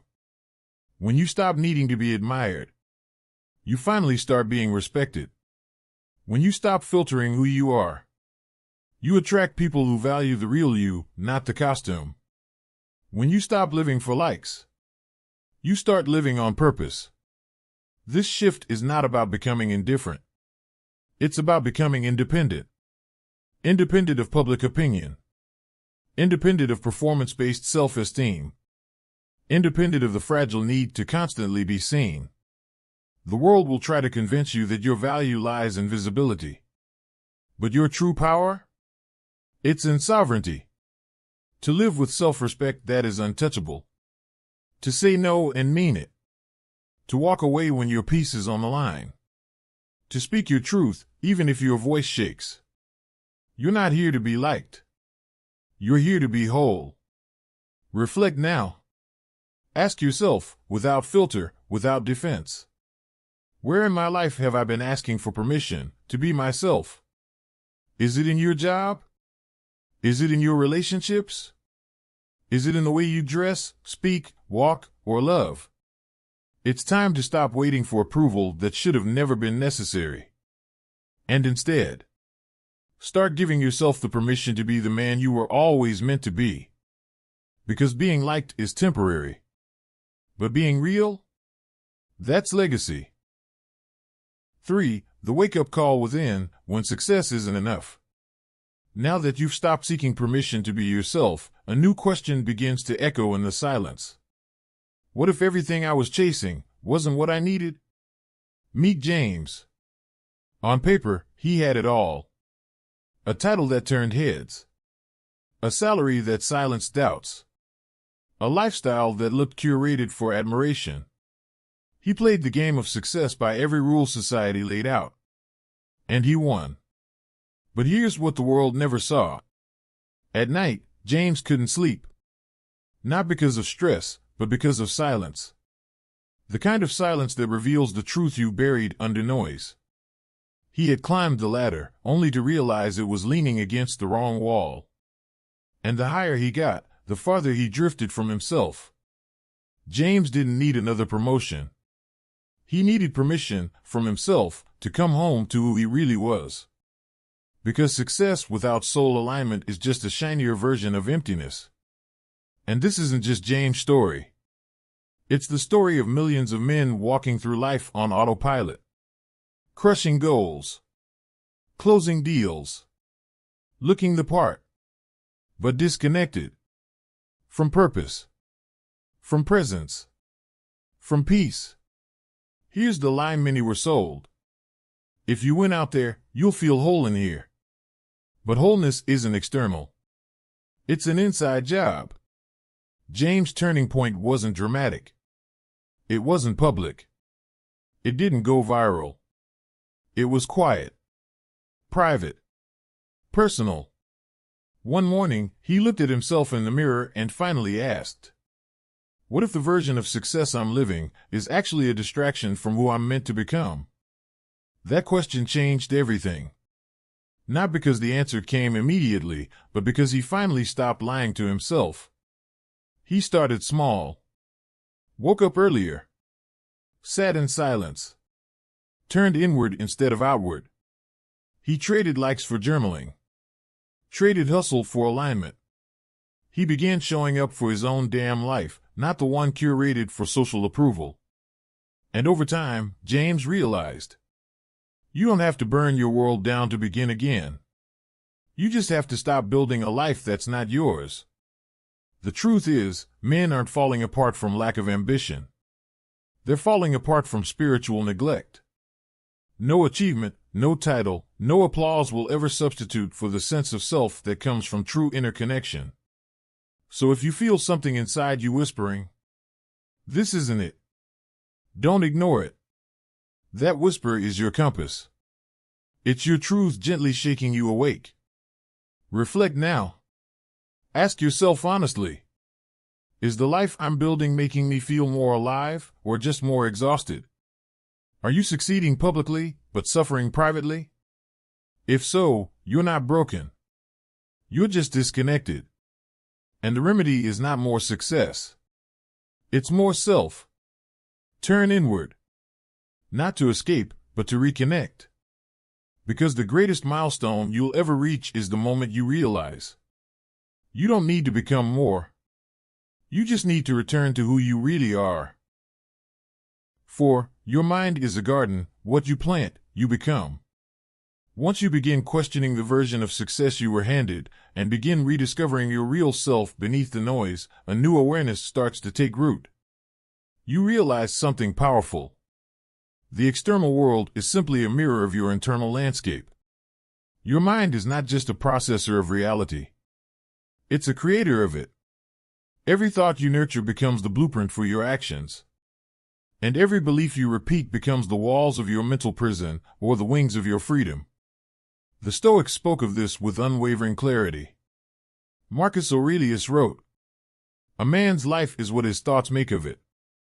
Your thoughts are not neutral. They are seeds. And every single day, you are planting, whether consciously or not. The question is, are you planting weeds or wisdom? Are you feeding thoughts of inadequacy, fear, comparison, self-doubt, thoughts that drain, distract, and diminish you? Or are you cultivating thoughts that are disciplined, grounded, focused, thoughts that fuel clarity, courage, and conviction?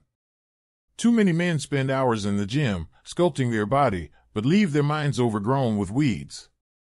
They obsess over diet macros, hustle stats, and bank balances, but neglect the only terrain that truly determines the quality of their life, the terrain of thought. Here's the truth no one taught you in school. You become what you allow yourself to think repeatedly. If you consume outrage, you become reactive. If you consume fear, you become hesitant. If you consume comparison, you become insecure. But if you start choosing peace, silence, and sovereignty, you begin to rise from within. This is not about delusional positivity. It's about disciplined mental curation. You don't ignore the world, you train your mind to master it. Imagine your mind as a private garden. Would you let strangers dump garbage into it? Would you leave the gate wide open for every critic, every comment, every headline?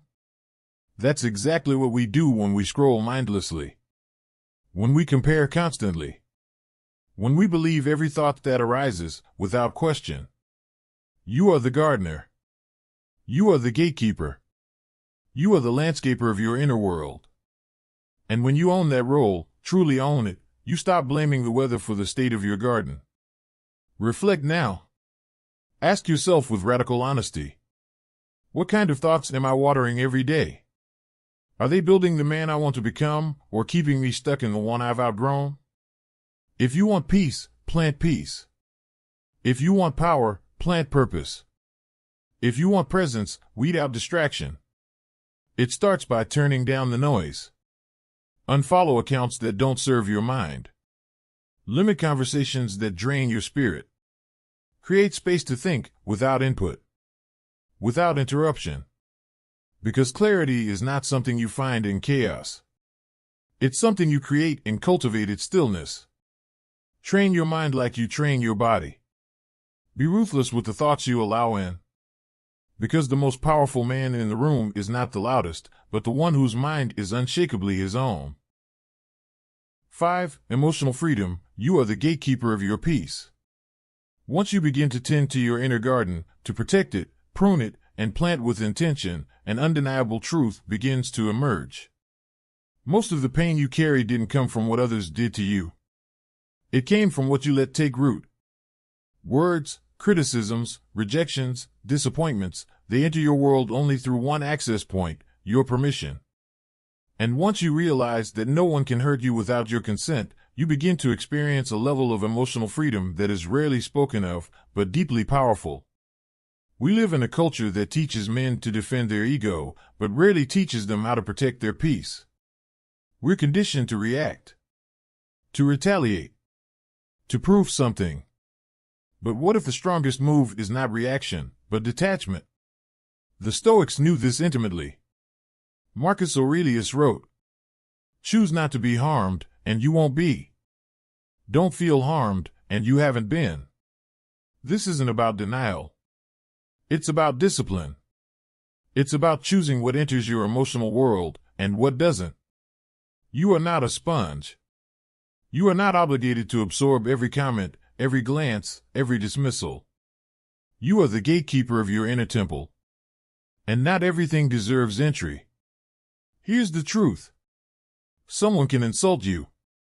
They can misjudge you. They can reject you. But their action is meaningless until you decide how to interpret it. That's where your true power lives, in the pause between stimulus and response. In that pause, you reclaim your freedom. You say to yourself, I see what's happening, but I choose not to carry it. This kind of sovereignty doesn't come from isolation. It comes from integration, knowing who you are so deeply, so unshakably, that nothing external can dismantle your internal stability. You don't need everyone to agree with you. You don't need closure from every argument. You don't even need to respond to every provocation. Because you've chosen to operate at a different level, one where your peace is more valuable than your pride. Emotional mastery doesn't mean you don't feel. It means you don't get hijacked by what you feel. You don't let temporary emotions sabotage permanent values. So next time someone tests you, offends you, or tries to pull you into chaos, don't ask, how do I win this? Ask instead, is this worth opening the gate? Reflect now. Look back at the last time you felt triggered, defensive, emotionally rattled. Ask yourself with honesty, did I respond from power or from pain? And then go deeper. What am I still giving energy to that doesn't deserve access to my mind, my heart, or my identity? Choose your battles wisely. But more than that, choose your boundaries with intention. Because once you realize that you are the one who allows or denies entry, you stop blaming the world for your emotional state. You stop fighting every fire. And start building a home inside yourself where no fire can touch. That is not avoidance. That is emotional sovereignty. 6. Inner transformation, the only path to real freedom. After mastering the art of emotional sovereignty, of choosing what gets to live in your inner world, a deeper challenge begins to unfold. Now you must stop managing the chaos and start changing the system. You've seen the effects of letting go. You've tasted the power of protecting your peace. But here's the next truth. You will never experience lasting freedom until you transform the source of your reactions, your inner operating system. It's easy to blame the world, the economy, the government, the relationship, the job, the algorithm. But until you realize that your real opponent is your untrained mind, you'll keep fighting battles that only exist on the surface. As the Stoics remind us, you have power over your mind, not outside events. Realize this, and you will find strength. This isn't a motivational quote. It's a blueprint for liberation. It means that your mind is your master until you become its trainer. Because the truth is, most men don't live consciously. They live in reaction loops. Triggered by traffic. Swayed by opinions. Addicted to outcomes. Tossed around by every high and low, like leaves in a storm, mistaking motion for direction. But the man who is free, he's not detached from the world. He's deeply rooted within himself. He doesn't need guarantees. He doesn't demand outcomes. Because his peace is not conditional. It's cultivated. To be clear, this isn't passive acceptance. This is active inner leadership.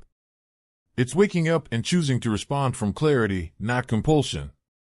It's letting go of the illusion that you can control results and learning to master your process. Because once you stop needing the world to behave a certain way, you become truly unstoppable. You no longer fight for control. You embody command of yourself. You act from values, not validation. From conviction, not confusion. From rhythm, not reaction. Inner change is not something you achieve. It's a lifelong practice, a daily devotion to becoming the kind of man your future self would thank you for. And here's the paradox. The moment you stop trying to control everything outside is the moment you finally take full control of your life. Reflect now. Ask yourself this right now. Am I trying to change the world to feel better, or am I changing myself to move through the world better? Where have you been externalizing your power? Have you been measuring progress by likes, outcomes, or other people's reactions? If so, it's time to shift the metric. From what you get to how you show up. From what changes around you to what transforms within you. Because freedom is not found in perfection. It's found in presence. In the daily decision to own your mindset, your energy, and your choices, regardless of what life throws your way. Discipline your inner world, and no outer storm will ever sink your ship. 7. Emotional freedom begins where emotional baggage ends. As you continue the journey inward, learning to train your mind to respond instead of react, to act from presence rather than panic, you will inevitably encounter the final, heavy layers. The emotions you've buried, carried, and sometimes worn like armor. Oftentimes, without realizing it, you've made a home for them inside you. Anger, resentment, jealousy, shame, bitterness, guilt.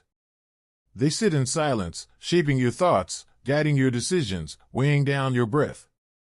And yet, they don't scream. They simmer. Quietly. Constantly. Until you believe that the heaviness is just who you are now. But here's the truth most men never hear. You are not your emotions. You are the one experiencing them. And you have the right and the power to release what no longer deserves to live inside you. Let's be honest. You weren't taught how to process pain. You were taught to mask it, to power through, to push it down and man up. But emotions don't disappear. What you suppress, you store. And every unprocessed emotion becomes a weight you carry into every relationship, every decision, every moment. The Stoics weren't emotionless. They were emotionally disciplined. They understood that the path to true power was not the absence of feeling, but the mastery of it. Imagine this, you're walking through life with a backpack you've never opened. Inside it, the arguments you never settled, the father's approval you never got, the breakup you never healed from, the mistakes you never forgave yourself for. You've been carrying it so long, you no longer notice the strain. But it's there. It affects your posture, your energy, your presence. And most importantly, it prevents you from living light. So how do you begin to let go? Not by forcing it. Not by pretending you're over it. But by bringing it into the light, one emotion at a time. You sit with the anger. You look at the jealousy.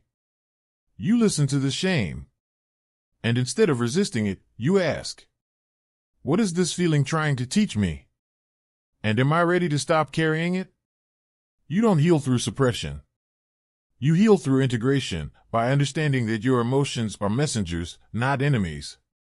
They're signals, not identities. And when you face them with clarity and compassion, you free yourself. Not from feeling, but from being enslaved by what you refuse to feel. Reflect now. Ask yourself with full honesty. What am I still holding on to that is weighing down my soul? What resentment is still echoing in the background of your life? What shame are you still punishing yourself for?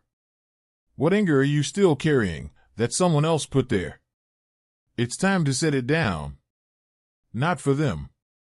For you. Because emotional freedom isn't found in becoming untouchable, it's found in becoming unburdened. You weren't born to carry every wound. You were born to learn, release, and rise. When you finally let go of the emotional weight that's not yours to hold, you don't just feel lighter.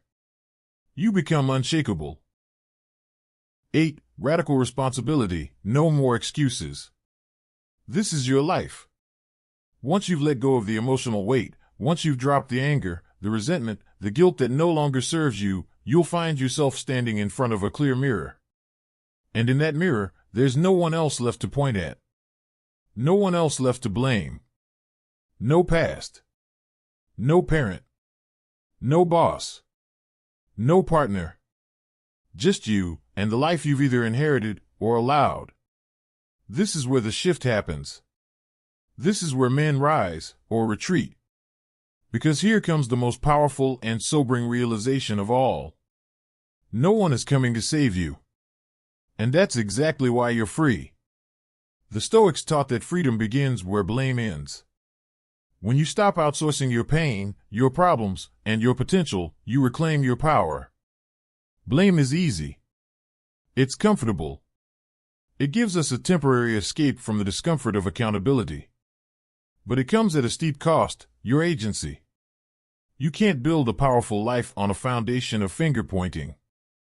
Because the truth is, the minute you say, "I am not responsible for this," you also say, "I am not in control of changing it." And that is a prison disguised as comfort.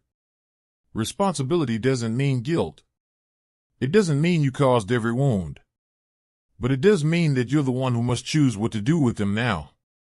Will you carry the past like a badge? Or will you use it as raw material to forge something stronger?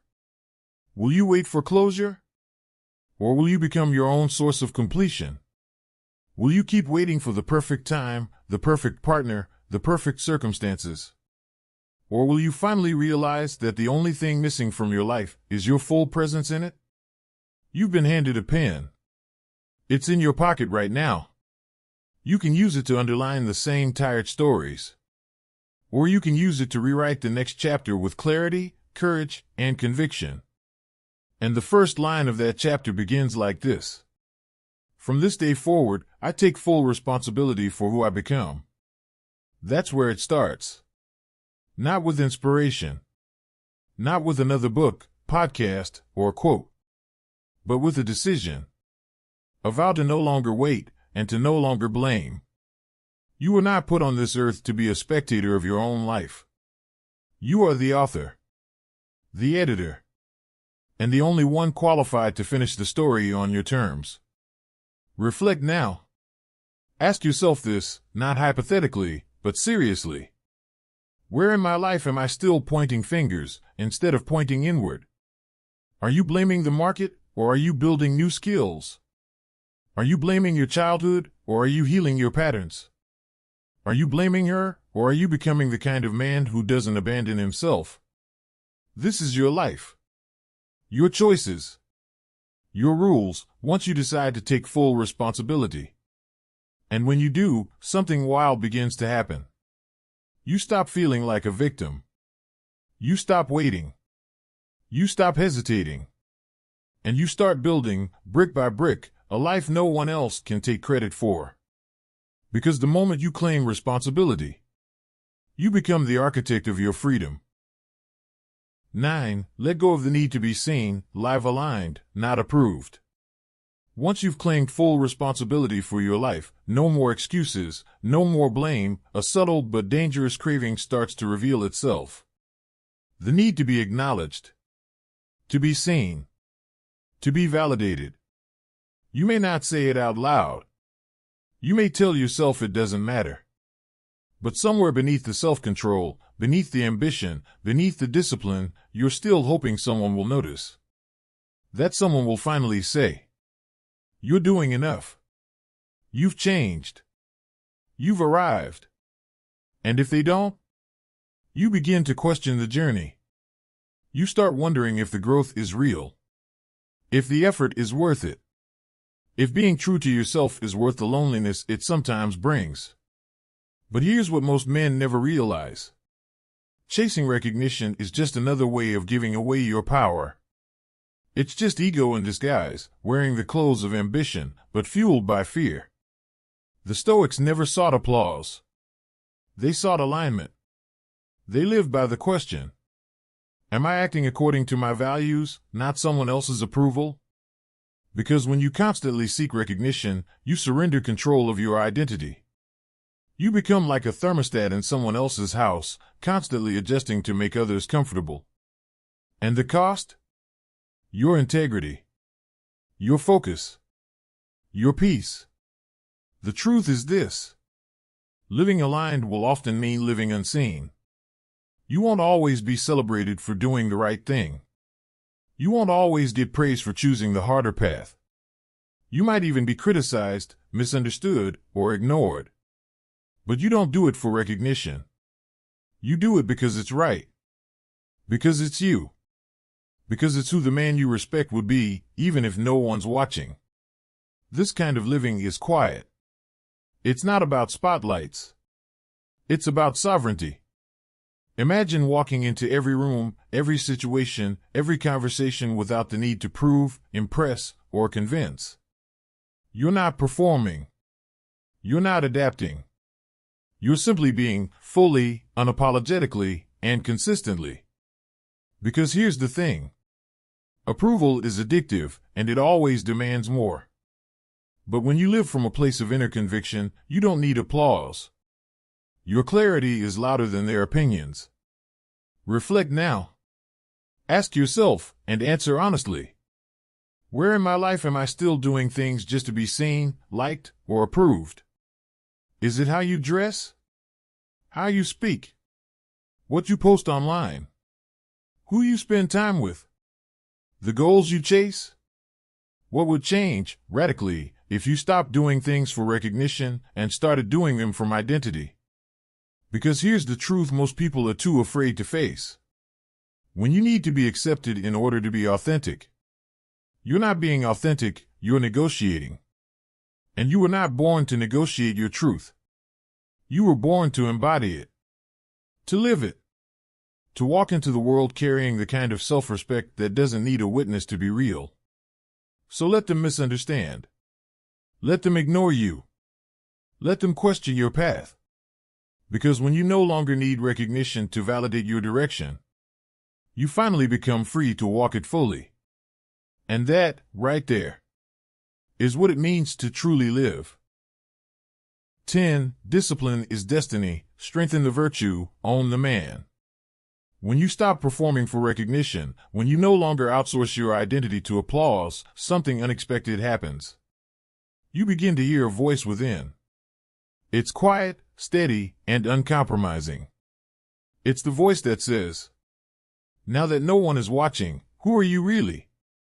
This is where the real work begins. The invisible, unglamorous, deeply uncomfortable kind. Not the work of appearance, but the work of virtue. The Stoics didn't define greatness by what you achieved. They defined it by how you lived, moment by moment, in accordance with your values. Temperance, courage, wisdom, justice. These weren't just abstract ideals.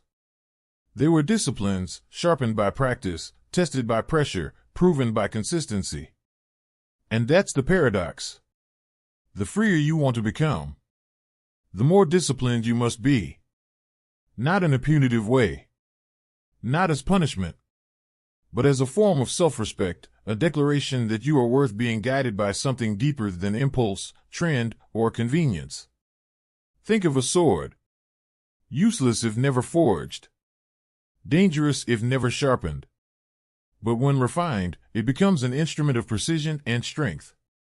Your character is no different. Your habits are the furnace. Your discipline is the blade. And every choice is a stroke against the stone of mastery. Because here's the thing. Freedom is not the absence of structure. It's living in alignment with the structure you chose for yourself. So what kind of structure are you building? Are you waking up to distraction or to direction? Are you starting your day scrolling or setting intention? Are you letting the external dictate your rhythm or crafting a rhythm so solid that chaos can't shake it? Discipline isn't sexy. It's silent. It's waking up early even when no one's watching. It's walking away from comfort when comfort leads to compromise. It's choosing what's right over what's easy, not once, but again and again, until it becomes who you are. Reflect now. Ask yourself, with no filter, no excuse. What small daily action, if done consistently, would make me unrecognizable a year from now? Is it silence before sunrise? Is it journaling instead of numbing? Is it finally keeping the promises you make to yourself, not just to others? Virtue isn't built in a week. But every day you show up, in the smallest way, you place another brick in the foundation of a life you can stand on, without shame, without pretending, without apology. Because in the end, true self-mastery isn't about control. It's about congruence. Who you say you are, and how you live, finally becoming the same thing. And that's the man the world needs more of. Not louder. Not richer. Not flashier. Just more anchored. More honest. More real. You don't need more hype. You need more stillness. After everything we've uncovered, the letting go, the emotional sovereignty, the radical responsibility, the quiet alignment with values over noise, you're left standing at the simplest, and yet most profound, truth. You don't need more motivation. You need fewer distractions. Because deep down, you already know who you are. You already feel the pull. You already hear the voice that's been whispering for years beneath the static. The voice that says, slow down. Come back. Stop chasing and start becoming. We live in a world engineered for overstimulation. A world where your attention is their currency. A world that wants you to keep scrolling, keep comparing, keep consuming, because the moment you sit still long enough to listen, you remember your power. And that's what they fear most. A man who is clear. A man who is calm. A man who is no longer driven by lack, applause, or reaction, but anchored in presence, purpose, and inner command. So no, you don't need another motivational speaker. You don't need another morning routine hack. You don't need another fire emoji caption or dopamine hit. What you need is to cut the noise. Reclaim your attention. Recenter your focus. And rebuild the relationship with the only person who's been there through it all, you. This is not about doing more. It's about doing less of what doesn't serve you. Let go of what you can't control. Stop chasing what never fulfilled you. And recommit to the quiet, patient, courageous work of becoming the man you were always meant to be. Not tomorrow. Not when the timing's perfect. Now. Because no one else is coming. And that's not a tragedy, it's your greatest opportunity. If you keep holding on to everything, you'll end up losing yourself. As we step into 2025, it's time to let go of what you cannot control. And come home to the center of your own strength. Seneca once wrote, let go of the things that lie beyond your control. Letting go is not surrender. It's not weakness. It's the highest form of discipline. It's choosing peace over chaos. Clarity over clinging. It's the quiet power of knowing that your energy belongs to what's within you, not what's outside of you. 1. Letting go is the highest form of discipline, not weakness. Let me tell you something that most men are never taught. Letting go isn't giving up. It's leveling up. You've been conditioned your whole life to believe that real strength means holding on. Holding on to the relationship that's already broken. Holding on to the career that drains your soul. Holding on to resentment that eats away at your peace. Holding on to approval from people who don't even understand your journey. But here's the truth they won't teach you in school, in corporate offices, or in locker rooms. True strength isn't about clenching your fists. It's about learning when to open your hands. You see, holding on is easy when you're fueled by ego, fear, and pride. Anyone can stay stuck in a cycle of control. But to let go, to truly release what no longer serves your growth, that requires emotional intelligence, inner mastery, and courage that's forged in fire. Letting go means you're no longer driven by insecurity. Letting go means you're no longer a slave to your past. Letting go means you've stopped trying to control the wind and started adjusting your sails. That's not weakness. That's evolution. Seneca, one of the great Stoic minds, once said, you must let go of what is beyond your control. And he was right.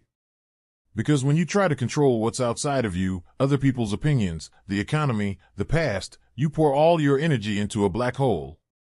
But when you let go of that illusion, you get something back: focus, clarity, and peace. Letting go is an act of strategic self-respect. It's you saying, I choose not to fight battles that drain me just to prove I'm strong.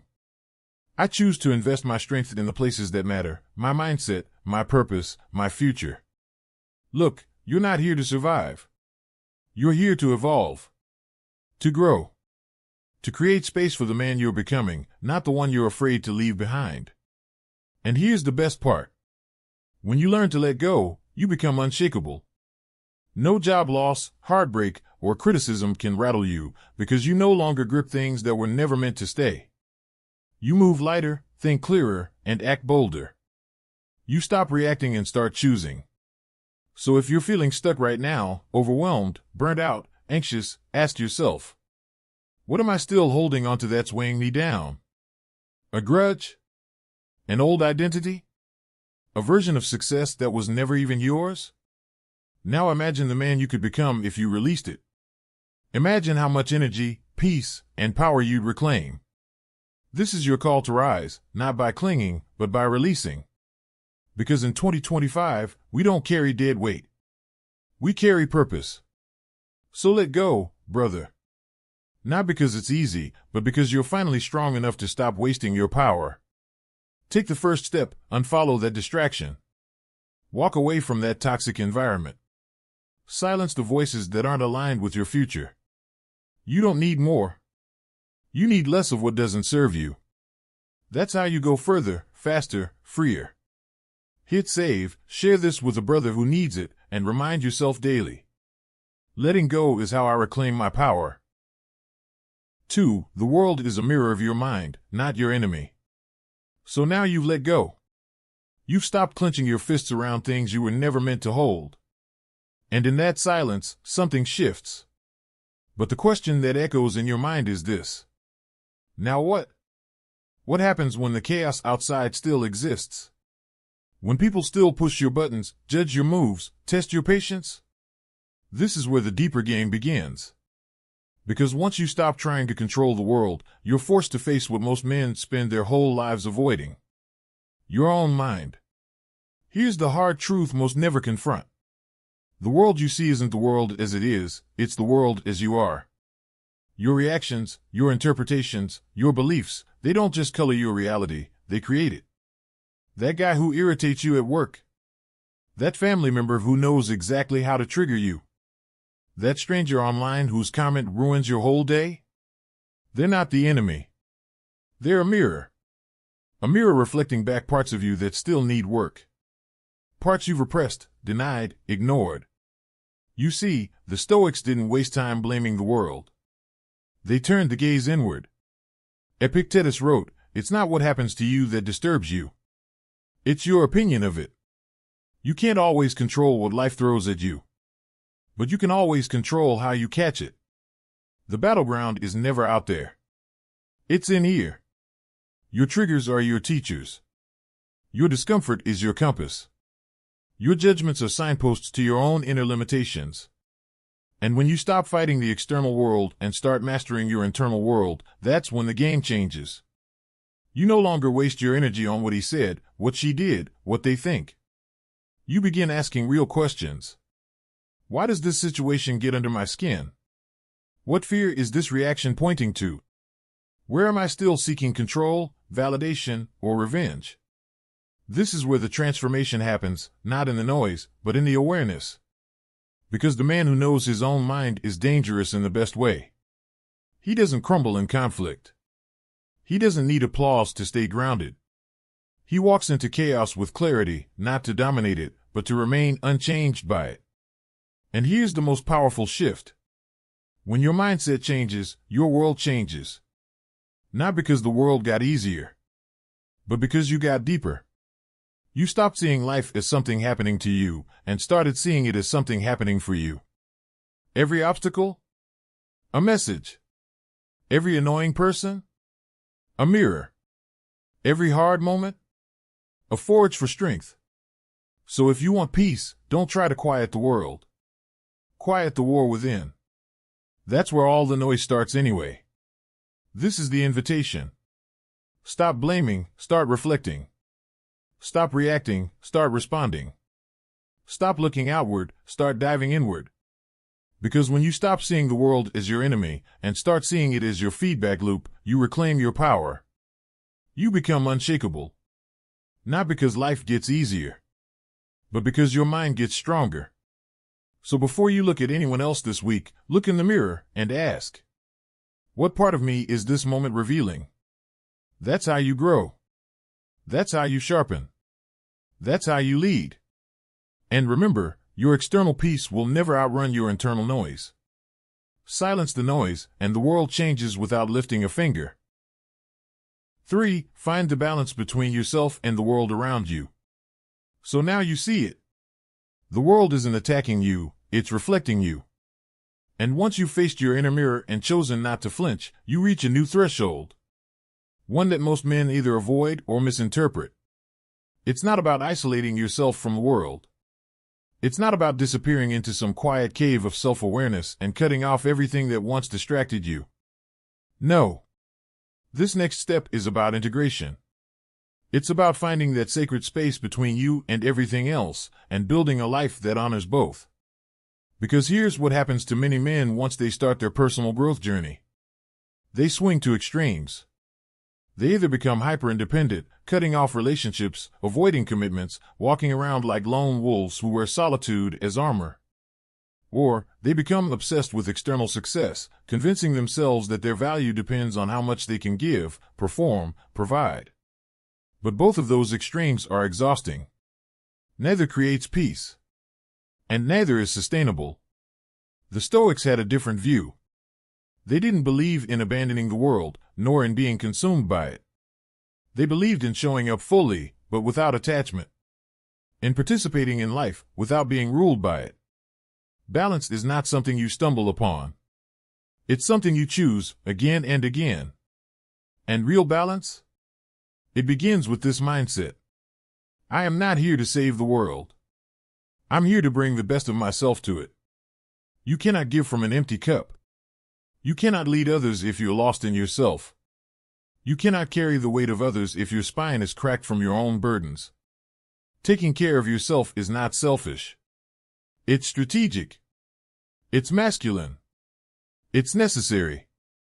That means setting boundaries, not because you're cold, but because you care enough to protect your energy. That means saying no, not because you're rude, but because you value where your attention goes.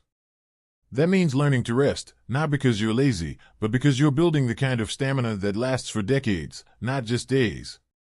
When you build this balance, something powerful happens. You stop overgiving just to feel worthy. You stop overworking just to prove yourself. You stop oversacrificing just to be accepted. And in that space of aligned living, you become magnetic. Not loud. Not desperate. But solid. Grounded. Clear. You become the kind of man whose presence changes rooms, not because he forces anything, but because he radiates something rare, peace and motion. The world doesn't need more men addicted to hustle. It needs more men who know when to press in and when to pull back. Men who know that being available to others means being deeply in tune with themselves. So ask yourself today, where have I been overextending? What part of me is being depleted while I pretend I'm fine? What would change if I began to treat myself like someone I'm responsible for caring for? Because you are. Your life isn't a machine. It's a rhythm. A flow. A symphony. And the better you tend to your internal world, the better you'll show up in the external one. Not as a man who needs applause, but as a man who walks quietly, firmly, and fully into his purpose, with enough left over to give generously, not resentfully. Balance is not a weakness. It is warrior discipline. It is the decision to live with both presence and power. And it starts with one brave act. Putting yourself back on your own priority list, without apology. 4. Release the obsession to know everything. Once you begin to find balance between showing up for the world and showing up for yourself, you'll stumble upon a new kind of hunger. It's subtle. It wears a noble disguise. It convinces you it's helping. That it's necessary. That it's the next level of mastery. But if left unchecked, it will slowly undo all your inner peace. It's the urge to know everything. To understand every emotion. To dissect every problem. To control every outcome. To seek certainty in an uncertain world. At first, it feels like growth. You read more. Learn more. Ask more questions. You analyze every behavior, research every scenario, dig into every dark corner of your psyche hoping for answers. But here's the truth most men aren't willing to hear. You don't need more information. You need more stillness. The modern world tricks you into thinking that power lies in having all the answers.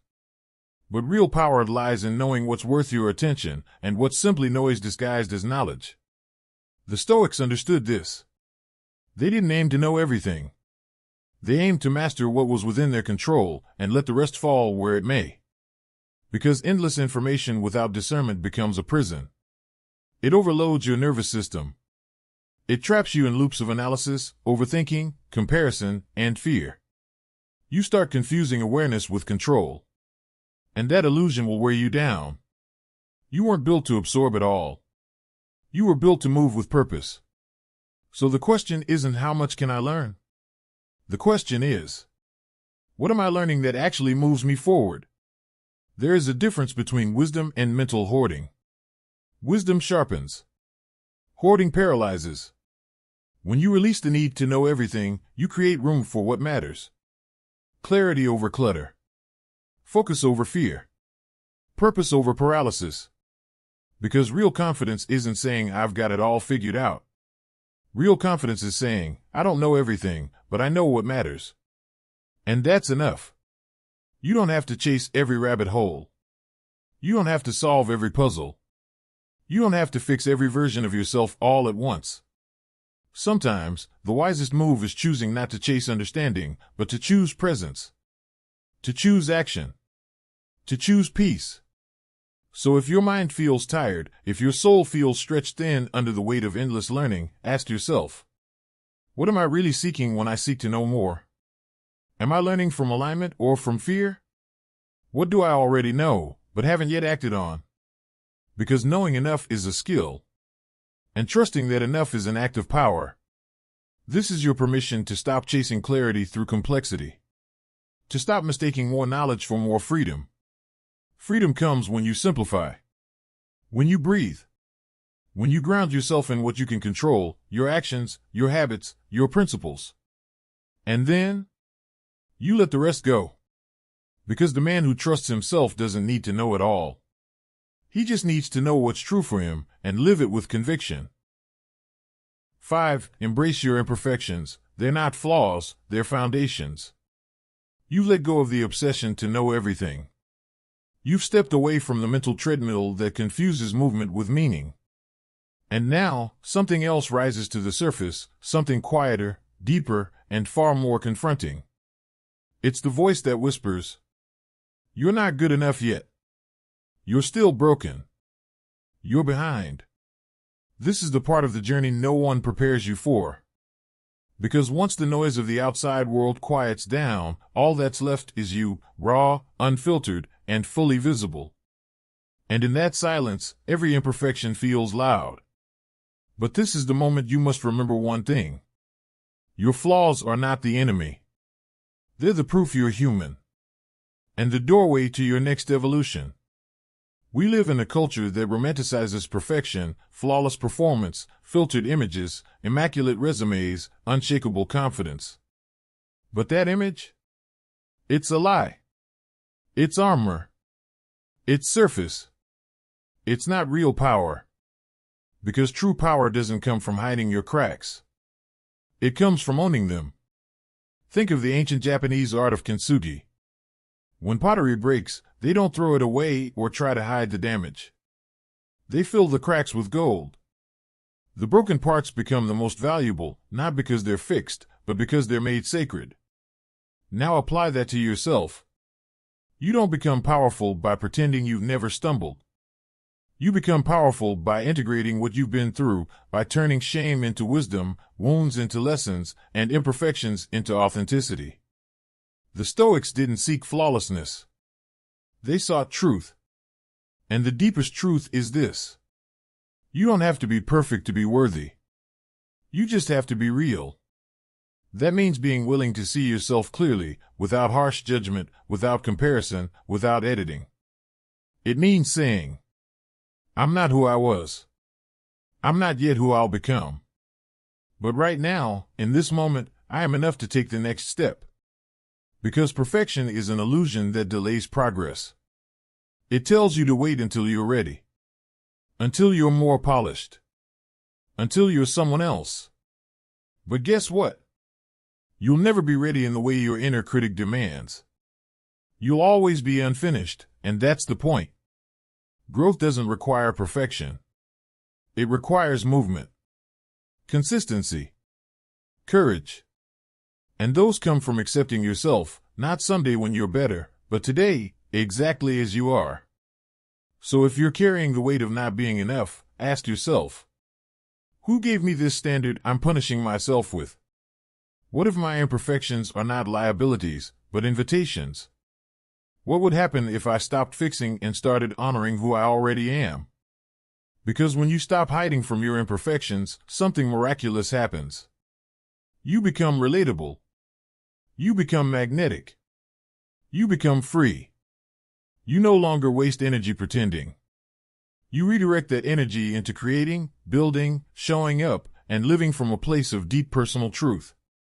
That's not weakness. That's masculinity refined. That's leadership in its most honest form. You don't need to be perfect. You need to be whole, which includes the cracks, the setbacks, the scars. So let the gold fill the gaps. Let your past become your foundation, not your prison. Because when you finally stop fighting your imperfections, you unlock a strength that's unshakable. You become a man who is no longer trying to become someone else, he's simply becoming more of who he already is. 6. Choose peace over ego and conflict. You've begun to embrace your imperfections. You're no longer chasing a flawless version of yourself, but building something far more powerful, a self that is honest, integrated, and real. But just as you start to feel grounded in this truth, life throws its next challenge at you. People. Their opinions. Their critiques. Their assumptions. Their provocations. And you feel it rise in your chest, the urge to respond. To correct. To defend. To win. Because the ego doesn't die quietly. It waits. It lurks. It speaks in moments of tension. And in conflict, especially for men raised in a culture of dominance and proving, ego disguises itself as duty, justice, even truth. But here's the inconvenient reality. Most arguments are not about clarity. They're about control. You're not trying to understand. You're trying to win. To prove you're right. To protect your pride. To make sure no one sees the crack in your armor, even though you just learned to wear those cracks with pride. And so here we are, at a crossroads that every grounded man must face again and again. Not just in theory, but in daily life, in marriage, business, friendships, online. Do you fight to feed your ego, or do you choose peace to protect your energy? The Stoics were warriors, not just in battle, but in discipline. And one of the highest disciplines they practiced was restraint. The strength to remain silent when every part of you wants to strike back. Marcus Aurelius said, "The best revenge is not to be like your enemy." That's not passivity. That's precision. That's a man so anchored in who he is that he no longer trades his peace for petty victories. Let's be honest, how many arguments have you won only to feel drained, heavy, and empty after? Because you won the words, but you lost your center. You lost your night. You lost your calm. You walked away with a bruised ego that still wanted more. Because ego is never satisfied. It doesn't want peace. It wants dominance. And here's the thing. The strongest men in the room are not the loudest. They're not the ones who clap back the fastest. They're the ones who can see the fire without needing to pour gas on it. They walk away not out of fear, but out of clarity. Because they understand the cost of trading serenity for noise. So here's the practice. The next time someone challenges you, pause. Feel the flare in your chest. And instead of reacting, observe. Ask yourself, am I defending truth or just my pride? Am I adding peace or adding fuel? What if strength in this moment looks like stillness? Because real strength is measured by what you don't need to say. Real masculinity is not about having the last word, it's about knowing you could speak and choosing not to. This is not weakness. This is warfare on your ego. And in that battle, silence is a sword. So let others argue. Let them swing wildly with their words. You'll be unmoved. You'll walk away with your peace intact, your energy protected, and your integrity sharpened. That is what it means to be unshakable. Not because you won the argument, but because you no longer need to. 7. Silence is strength, not inaction. So you walked away. You didn't argue. You didn't fight for control. You chose restraint, not because you were weak, but because you were no longer willing to bleed energy for battles beneath you. And now, there's a stillness. It's uncomfortable at first. Silence always is, for men who've been taught their worth is measured by how loud, how fast, how visible they are. We live in a world where noise is currency. Outrage gets applause.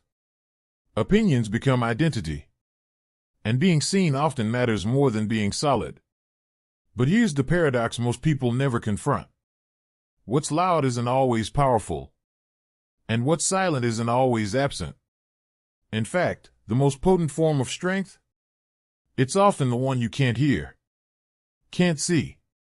It's the stillness inside a man who no longer performs for validation. Im lang, dum mia qua no, kong fi la su ret lui. No la suc man duak ky lut. La noi luke duak toi luyen. The Stoics lived this way. They didn't shout their philosophies from rooftops. They embodied them, quietly, consistently, without need for spectacle. Because when a man truly knows himself, he doesn't need to explain himself. In silence, he recalibrates. In silence, he sharpens his edge. In silence, he gathers the power that's been scattered across too many unworthy conversations. Silence is not a void. It's a forge. It's where your focus returns. Your nervous system recalibrates. Your intentions become razor sharp. And your sense of self is no longer determined by the noise around you, but by the stillness within. So here's the question. When was the last time you chose not to respond? Not because you were unsure, but because you were anchored. Not because you were intimidated, but because you were above it. Because sometimes, the strongest move isn't to take action. It's to withhold it, consciously, strategically, purposefully. That's when you realize. You don't need to post to prove. You don't need to react to every voice that calls your name. You don't need to be in every room to be influential. There's a power in restraint that reactive men will never understand. Because their strength depends on noise. But yours? Yours is built in the quiet. Let the world wonder what you're building. Let them speculate, provoke, misjudge. You don't owe them noise. You owe yourself clarity. And clarity only comes when the dust settles, when you learn to sit in silence without trying to escape it. Because that's where true kings are made. Not in their speeches. Not in their applause. But in the space between one breath and the next, where they choose not to chase, not to argue, not to prove. They just act. Quietly. Consistently. On their terms. So if the world is pulling you to react, pause. Ask yourself, am I speaking from wisdom or from wound? Is this silence avoidance or self-possession? What will speak louder in the long run, this momentary reaction or the legacy I'm building? Because when you embrace silence, not as a retreat, but as a ritual, you become untouchable. Not because you're hidden, but because you're grounded. The man who controls his voice controls his world. And when he chooses silence, it's not because he's absent. It's because he's becoming more precise than ever. 8. The 3 levels of silence: action, thought, and being. If you've come this far, you already understand. Silence is an absence. It isn't weakness. It isn't inaction. It's power, reclaimed. But there's something deeper you may not yet have seen. Because silence isn't just something you do. It's something you become. You see, most people stop at the first level of silence, external. They don't post. They don't argue. They withdraw from the noise. It's a powerful first step, but it's only the beginning. True Stoic mastery demands a deeper descent. Not just silence in action, but silence in thought. Not just silence in thought, but silence in being. Let's break it down. Level 1, silence in action. This is what the world sees, or rather, doesn't see. It's when you stop reacting to every provocation.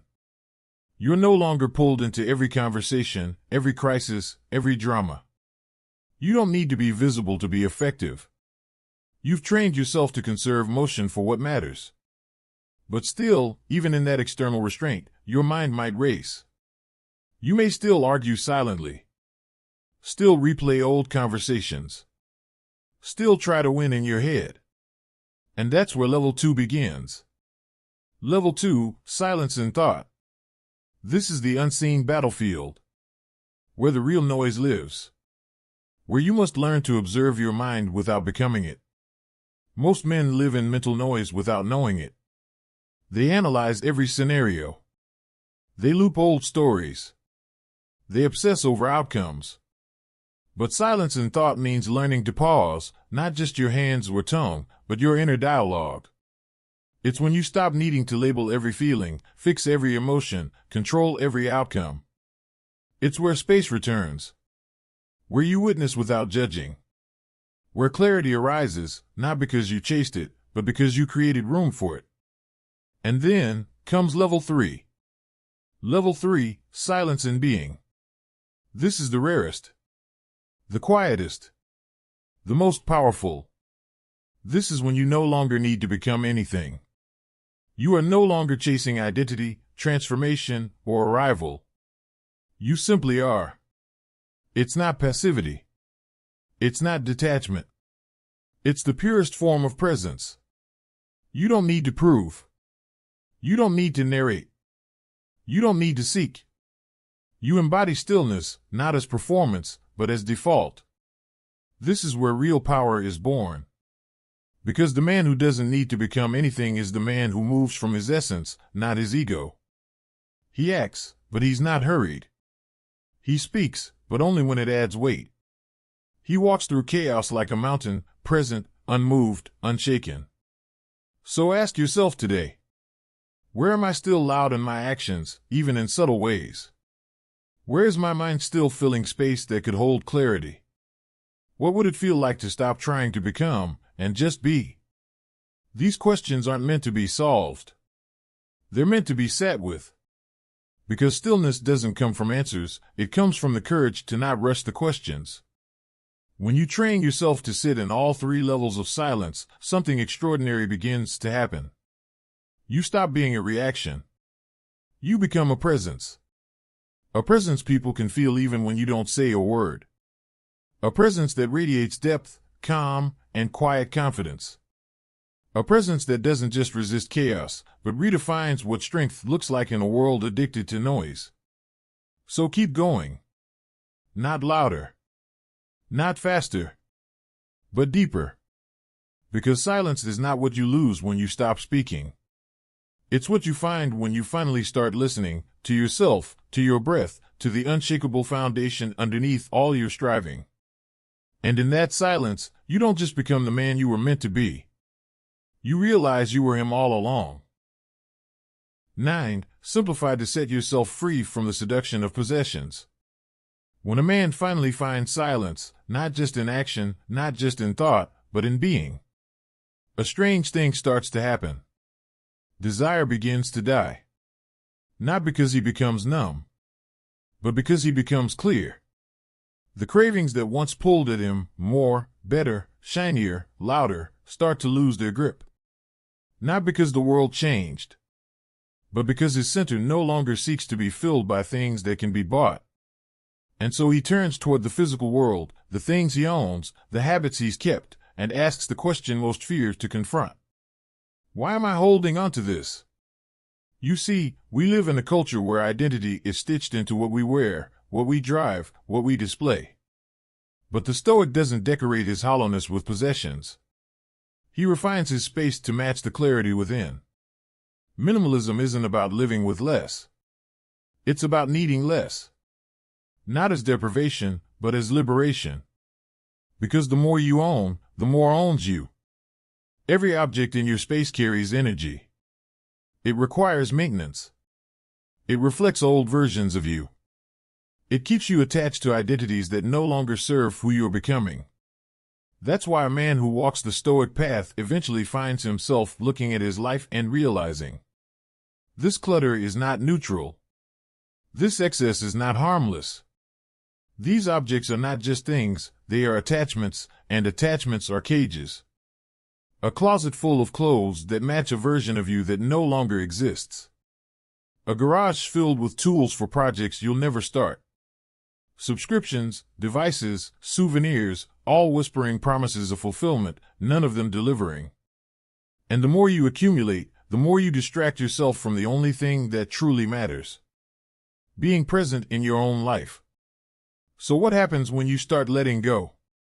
When you strip your environment of the unnecessary? You create space. Not just physically, but emotionally. Mentally. Spiritually. You stop being overwhelmed by choice. You stop being distracted by novelty. You stop chasing the feeling of enough through acquisition. And in that space, something rare is born. Focus. Clarity. Strength. The man who can live with little, but move with power, he's dangerous. Not because he lacks, but because he is no longer led by lack. He can walk into a room and not need to dominate it. He can sit at a table and not need to prove anything. He can wear simplicity like armor because nothing external holds his worth anymore. So here's your challenge. Look around your life. What are you still keeping out of habit, fear, or ego? What are you afraid to let go of because it's tied to who you used to be? Then ask, what would my environment look like if it reflected my current clarity? What would I keep if I didn't need to impress anyone? What would remain if I let my inner silence shape my outer space? The answer isn't in another purchase. It's in a courageous purge. Because when you let go of what no longer serves you externally, you reinforce what is true internally. You send a message to your mind, your body, your soul. I am not defined by what I own. I am defined by what I embody. And in that moment, you don't just simplify. You ascend. 10. Break free from the roles and limiting stories you've been assigned. Once you begin to strip away the physical excess, the things, the distractions, the clutter, a deeper silence emerges. And in that silence, you start to hear a different kind of noise. It's not the noise of the world. It's not the endless scroll, the cluttered calendar, or the email ping. It's the noise of identity. The stories you've been telling yourself about who you are. And for many men, those stories weren't consciously chosen. They were inherited. Assigned. Programmed. Maybe you were told you're the provider, so you became the workhorse. Maybe you were called the smart one, so you became the perfectionist. Maybe you were seen as the rebel, so you stayed stuck in defiance, even when it cost you peace. Roles become masks. And over time, masks become prisons. But here's the truth. You are not your past. You are not your job. You are not even your personality. You are the awareness beneath it all. And the moment you begin to question those roles, those labels, those inherited blueprints, that's when you start to reclaim your life. Because most suffering doesn't come from reality. It comes from the story we've attached to reality. I always mess up. I'm not meant for more. I'm the kind of guy who never finishes anything.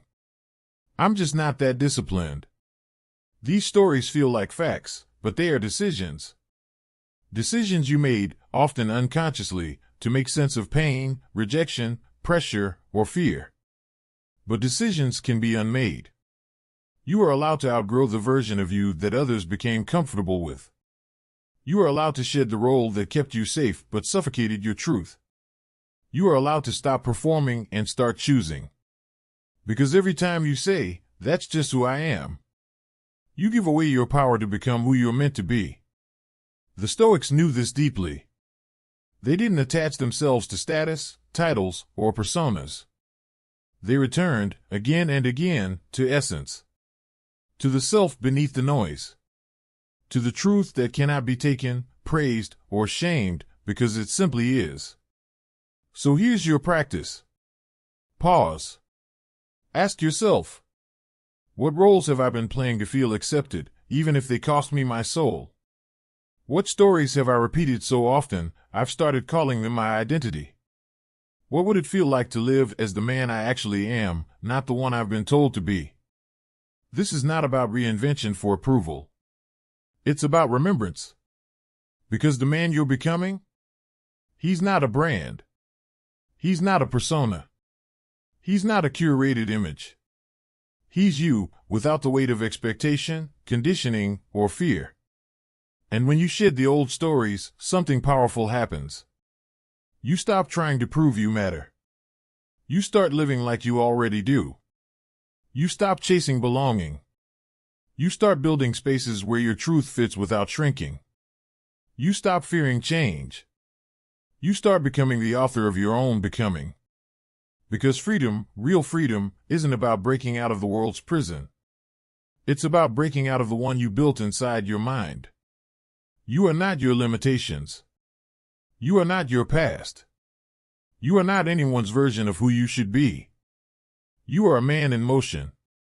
And every step forward is a sentence rewritten. A role released. A story reclaimed. 11. Knowing you are enough, without needing to prove it. You've dropped the old roles. The assigned identities. The quiet agreements you made with the world that said, "I'll be who you want, just don't abandon me." And in that courageous shedding, you catch a glimpse of something rare. Stillness without striving. Self without performance.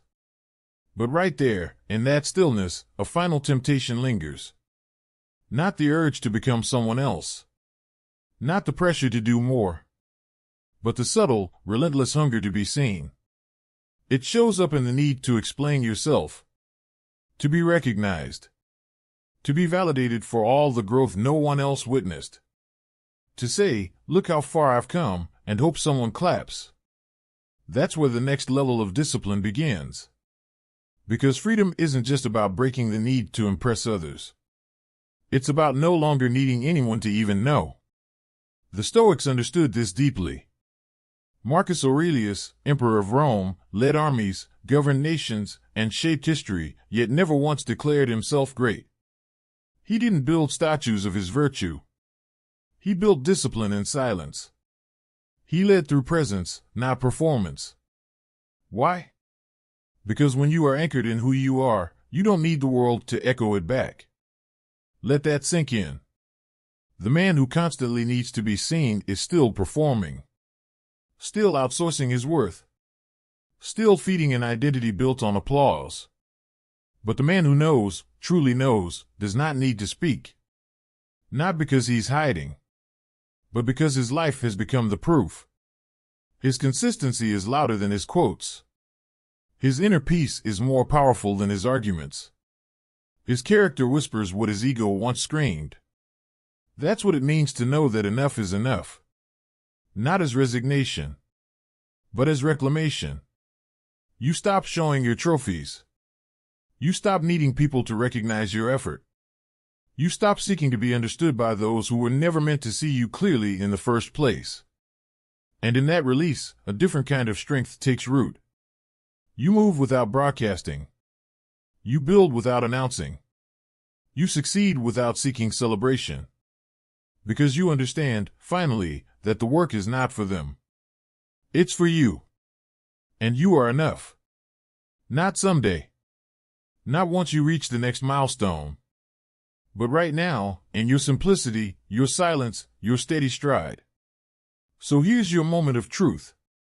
Ask yourself, where am I still seeking recognition to feel real? What am I posting, proving, or projecting that my soul doesn't actually need? Who would I be if no one was watching, but I still showed up at my highest standard? Because that version of you, the quiet one, the grounded one, the one no longer performing, that's the most powerful man in any room. He's not loud. He's not hungry for eyes. He's not competing for attention. He's free. He walks with a calm that cannot be bought. He creates without applause. He leads without title. And when he speaks, people listen, not because he demands it, but because they can feel he doesn't need it. That is mastery. That is maturity. That is enough. 12. Turn loneliness into power. When you no longer need recognition. When you stop performing for approval. And your soul no longer rises and falls with external validation. What remains? You.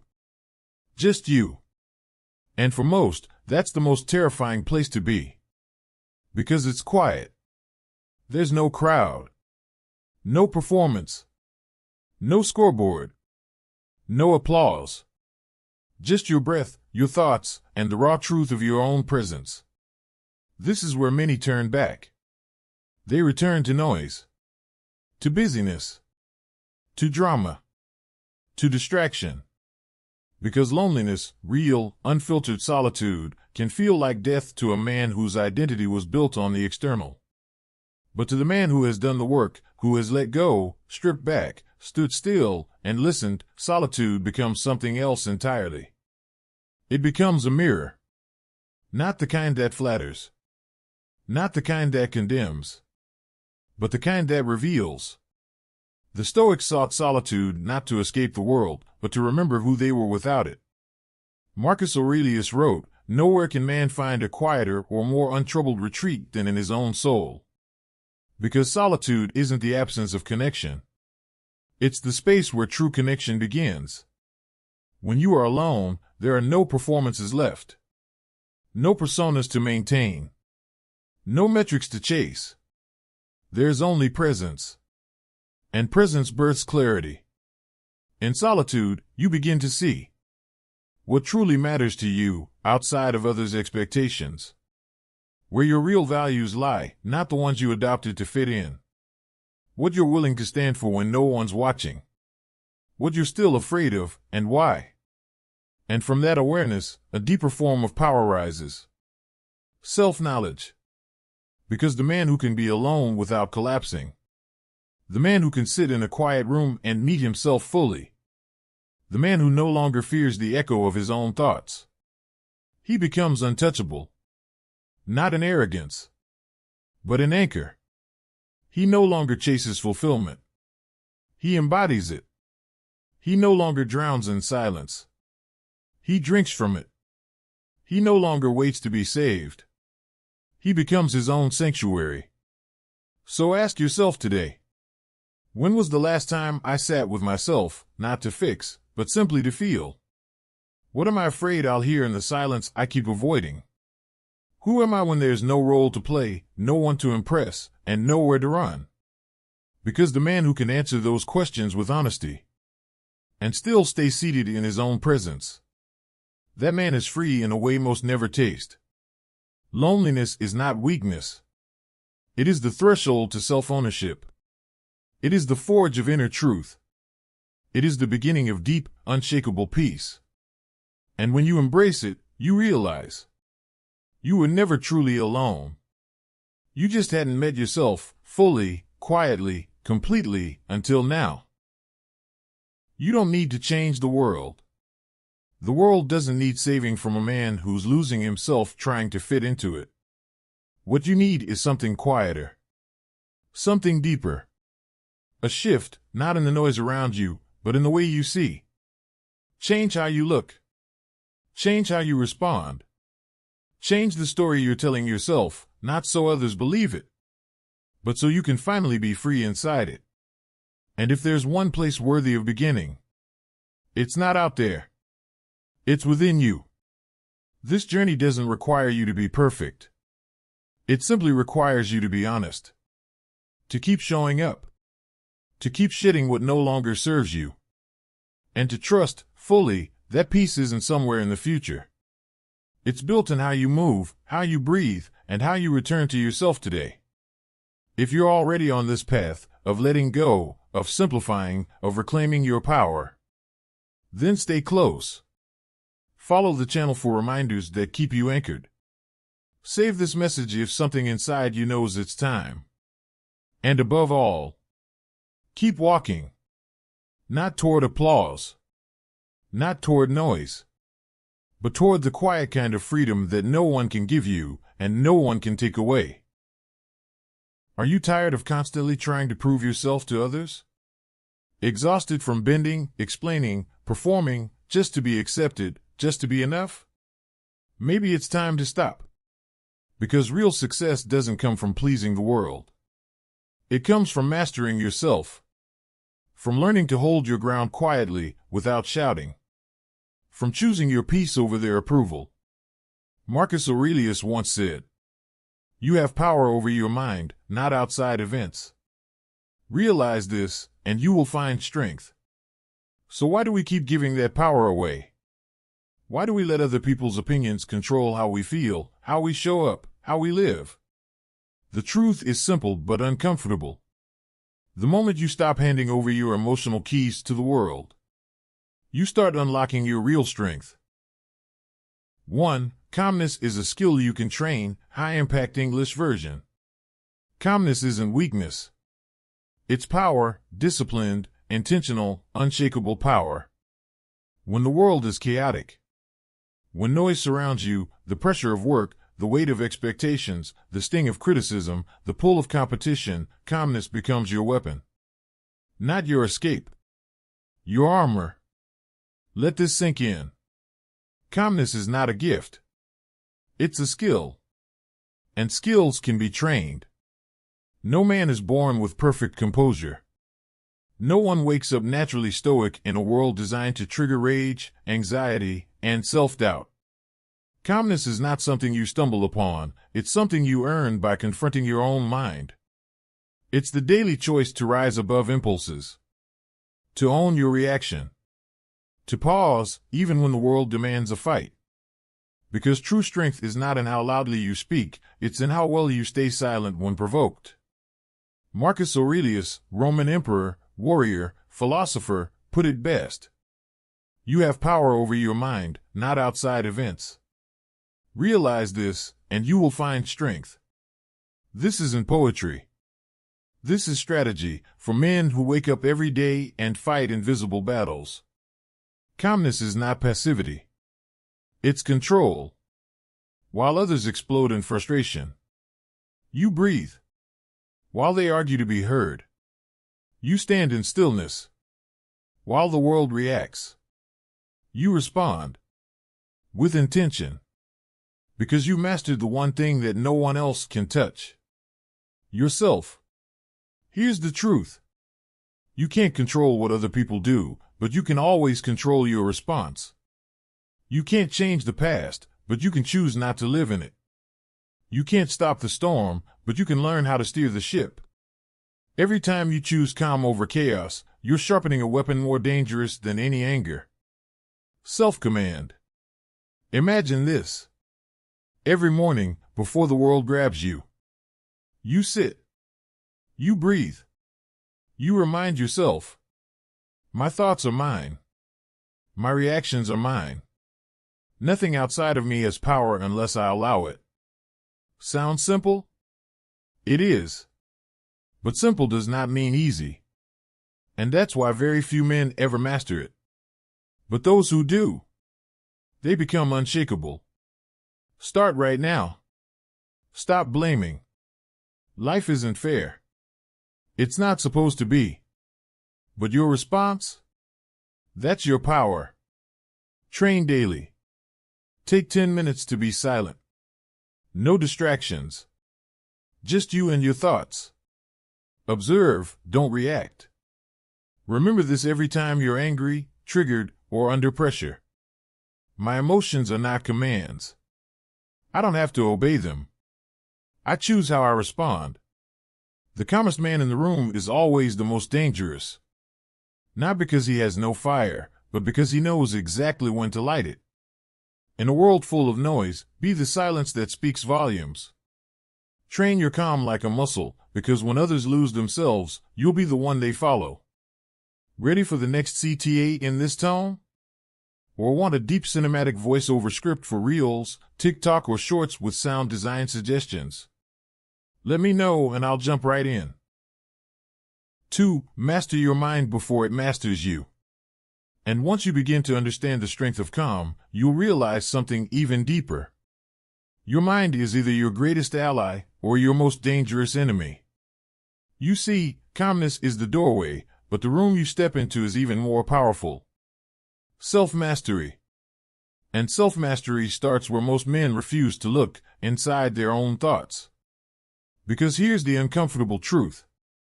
If you don't learn to control your mind, it will control you.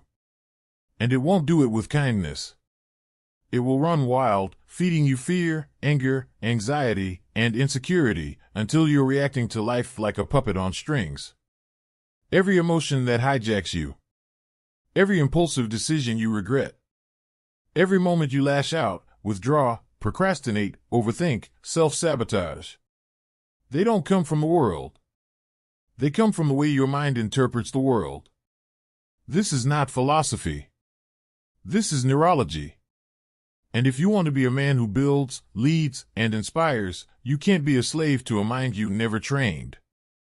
Epictetus, another Stoic master, once said, "It's not events that disturb us, but our judgments about them." Let that hit you for a moment. It's not the traffic jam. Not the criticism. Not the rejection. Not the bill. Not the breakup. It's the meaning you assign to it. That's what stabs deepest. That's what burns longest. A man cuts himself open more often with his own thoughts than the words or actions of others. And until you take control of those thoughts, not suppress them, not avoid them, but command them, you will always live in reaction, not in power. So ask yourself, do you want to keep being someone that life happens to? Or do you want to become the kind of man that life responds to?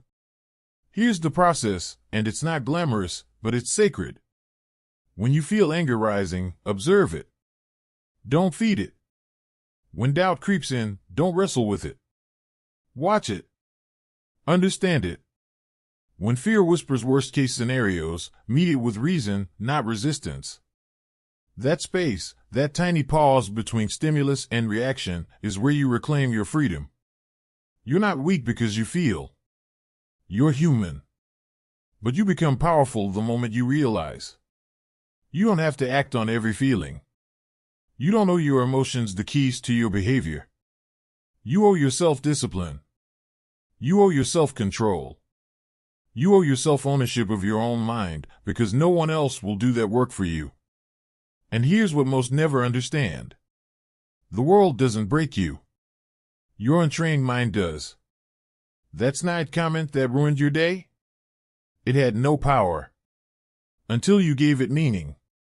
That argument that derailed your week? It only lasted 10 minutes, the rest of it was your mind replaying it on loop. That failure that crushed your confidence? It was just a lesson, until you turned it into an identity.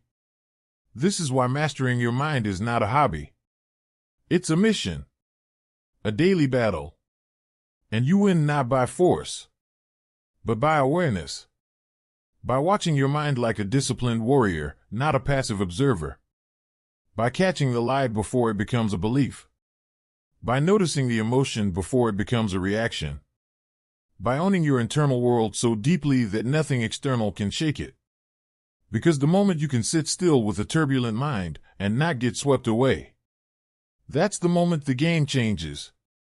That's when you stop being ruled and start leading. 3. Separate emotion from reaction. And once you begin to reclaim your mind, once you recognize that your thoughts are not commands, that emotions are not chains, you step into the next challenge, learning to separate emotion from reaction. Because even with awareness, even with discipline, you will still feel. You're not a robot. You're not supposed to be. You'll still feel anger when disrespected. You'll still feel fear when things get uncertain. You'll still feel hurt when people betray you. But the difference now is this. You don't let those emotions drive the wheel. This is where most men fall. They think feeling an emotion means they must react. That being angry means they must lash out. That being afraid means they must run or shut down. That being sad means they must retreat or explode. But the truth is brutal in its simplicity. An emotion is just a signal, not a strategy. You see, pain is natural. But lashing out? That's a choice. Fear is natural. But paralysis? That's a choice. Disappointment is natural. But self-destruction? That's a choice. And in that split second, between the emotion you feel and the action you choose, your character is forged. A trained man knows this. It's not the emotion that defines him, but the response. So the question isn't, what do I feel? The question is, what does this feeling require of me right now? Because just like you wouldn't let a drunk stranger drive your car, you don't hand over your decisions to an unfiltered emotion. You take a breath. You create space. You let the wave pass. And then, only then, you choose your move with clarity. This is not repression. This is not being a tough guy who hides everything. This is not bottling it up until you explode. This is emotional discipline. This is mature masculinity. This is what separates boys from men. This is what allows you to walk into chaos and still lead. To hear disrespect and not spiral.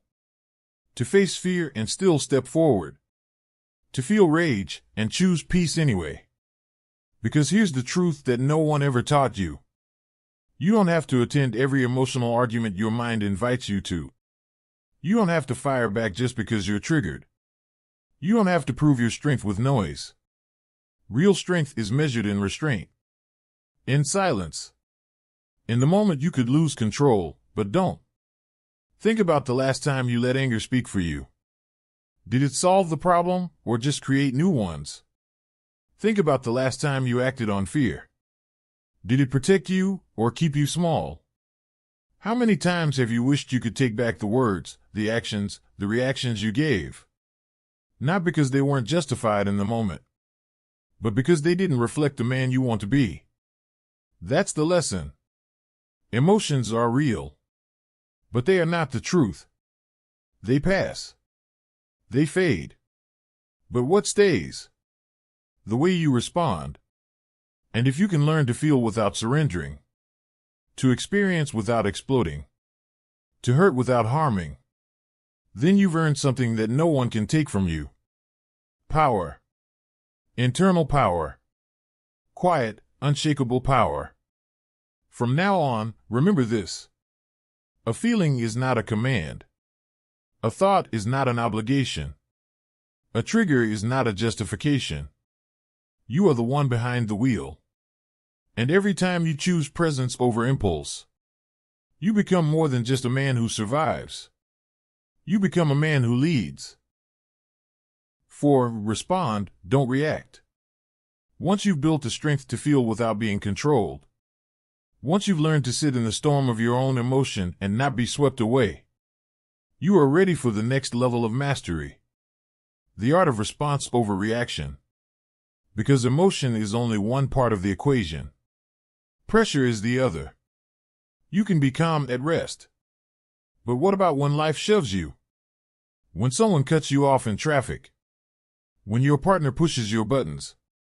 When your boss undermines you? When a stranger disrespects you in public? That's when your training is tested. Not when things are easy, but when the temperature rises. When your ego is provoked. When your impulse to strike, defend, or dominate screams for control. That's when you find out whether you're a man reacting from habit or a man responding with intention. And here's the brutal truth. Reactions are easy. They're cheap. A quick insult. A passive-aggressive tone. A slammed door. You don't need strength for that. You just need a wounded ego. But a response? A response takes patience, control, wisdom, power. Because to respond is to pause, to breathe, to evaluate what you want to create instead of what you want to destroy. The Stoics knew this. They knew that in every moment of tension, you are presented with a choice: to add fire or to hold the line. Not because you're weak, but because you're strong enough to carry the fire without burning everything down. Let's be real. You're not in control of how the world acts. You can't control rude drivers, insecure managers, immature friends. You can't control the chaos of the marketplace, the criticism of the internet, or the disrespect of strangers. But you can always control this: how you show up in response. And that is where your power lives. Not in your ability to overpower others, but in your ability to overpower the lesser version of yourself. There's a moment in every confrontation that defines your leadership. The split second where your body wants to explode, but your mind says, wait. If you can catch that moment, if you can widen the space between trigger and action, you become the calm in the chaos, the grounded one in the storm, the man others look to even when they don't admit it.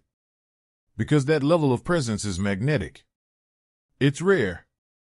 And in a world that glorifies speed and volume, stillness is intimidating. Clarity is commanding. So the next time someone tests you, don't prove your strength by raising your voice. Prove it by lowering your reaction. Don't prove your worth by winning an argument. Prove it by not needing to win at all. Don't prove your dominance by overpowering. Prove your composure by holding center, no matter what pulls at you. Think of the most powerful men in history. Not the loudest, not the most explosive, but the ones who could lead with a sentence or with silence. They weren't reactive. They were deliberate. They weren't emotional puppets. They were composed strategists. They didn't need to shout. They spoke when it mattered. And when they did, people listened. So from now on, when life provokes you, don't be surprised. Be prepared. Let that moment be your signal, your cue to rise above instinct. To lead instead of lash out. To respond instead of react. Because in doing so, you don't just change the outcome of the moment. You transform who you are becoming. And that's the mission, isn't it? Not to be the man who always has a comeback, but the man who no longer needs one. Because he already knows exactly where he stands. 5. Life is not fair. Adapt anyway. Once you've trained yourself to respond instead of react, once you've learned to step into chaos without losing your center, you come face to face with a truth most people spend their lives avoiding. Life is not fair. And it never will be. But here's what separates the average man from the exceptional one. The average man resents that truth. The exceptional man uses it. Because deep down, you already know. You've seen it. You've watched people who don't work as hard as you get ahead. You felt the sting of doing the right thing, only to be overlooked. You've sacrificed, showed up, stayed silent, fought through pain, and still didn't get the outcome you deserved. You felt that rage, quiet, bitter, suffocating. That sense that the game is rigged. And maybe it is. But what if that's not a problem? What if that's the point? What if the real test isn't how well you do when everything is fair, but how disciplined you can remain when it isn't? Because anyone can be composed when the path is clear. But can you stay locked in when life throws punches below the belt?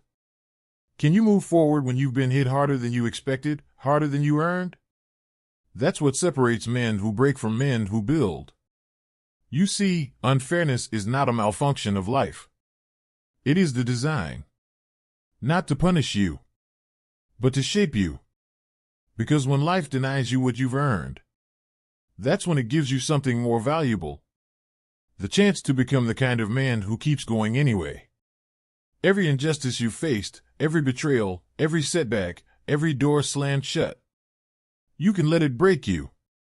Or you can let it build your endurance. Your humility. Your hunger. This is your edge. Because when others fall apart because things didn't go their way, you keep showing up. You keep adapting. Not because it's easy, but because you've stopped waiting for fair and started focusing on what you can do now. Stoic wisdom doesn't promise fairness. It promises something better. Freedom from needing it. The moment you stop demanding that life play by your rules and start building strength for the life you've actually been given, you step into a kind of power no one can give you and no one can take away. You become the man who doesn't fold when the world is unjust. You become the man who keeps his code, even when the system doesn't reward it. You become the man who others follow, not because he wins every time, but because he never lets the loss define him. Here's what to remember. You are not owed anything. Not comfort. Not applause. Not justice. But you are capable of enduring anything. And from that place, you stop being a victim and start becoming a weapon. The world doesn't need more men who cry foul at every turn. It needs more men who rise in spite of it all. Men who can face failure, betrayal, loss, and rejection. And keep walking. Keep building. Keep showing up with honor, clarity, and control. Because when life is unfair, and you keep going anyway, you become dangerous in the best way possible. A man who is no longer waiting for perfect conditions to become his highest self. You just get there. Through the mud. Through the noise. Through the storm. You adapt. You evolve. You lead. 6. Anger is not strength. And once you stop waiting for fairness, once you learn to adapt without complaint, you begin to notice another challenge rising from within. Anger. Quiet. Heavy. Constant. It doesn't always come in shouting matches or broken glass. Sometimes it sits in your chest like a pressure you can't name. Sometimes it speaks through silence, through clenched jaws, through the way you pull away from the world. And for most men, for too many men, anger becomes the mask they wear when the world doesn't listen, doesn't reward, doesn't respect. They think it makes them strong. They think the louder they get, the more powerful they are. They confuse volume with value, fury with force, and reaction with dominance. But here's the truth that will divide who you are today from who you have the potential to become. Anger is not strength. Control is. The most dangerous man in any room is not the one who explodes. It's the one who doesn't need to. The man who feels the fire and doesn't fan it. The man who can face insult, ignorance, and opposition, and still remain rooted in clarity, not chaos. That man commands a room without raising his voice. Because people feel the presence of someone who has nothing to prove. And everything under control. You see, anyone can yell. Anyone can slam a door. Anyone can bark threats and pound their chest and let their emotions run the show. That's not power. That's lack of discipline wearing a mask made of rage. Real power? It's quieter. Sharper. More deliberate. It's the ability to feel anger and choose not to let it speak for you.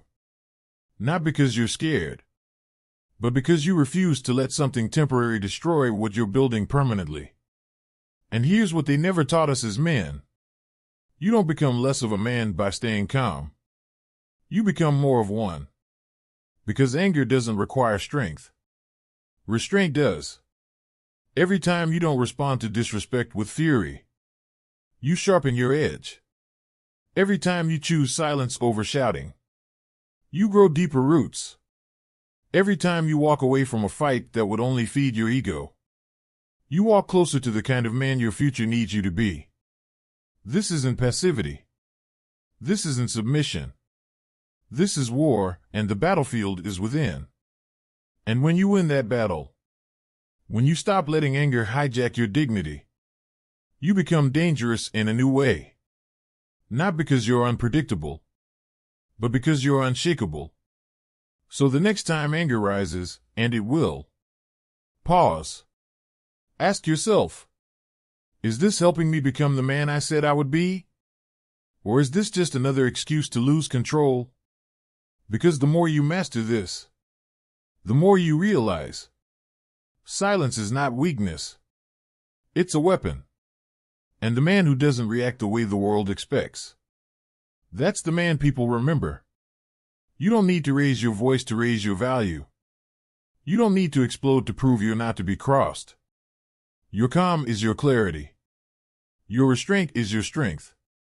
And your silence, when chosen, is often the loudest answer in the room. Next, we'll dive into a principle that's often forgotten in the noise of arguments, debates, and emotional flare-ups, the untouchable power of staying calm in the heat of conflict, and how that stillness doesn't just protect you, it earns respect from those who never expected it.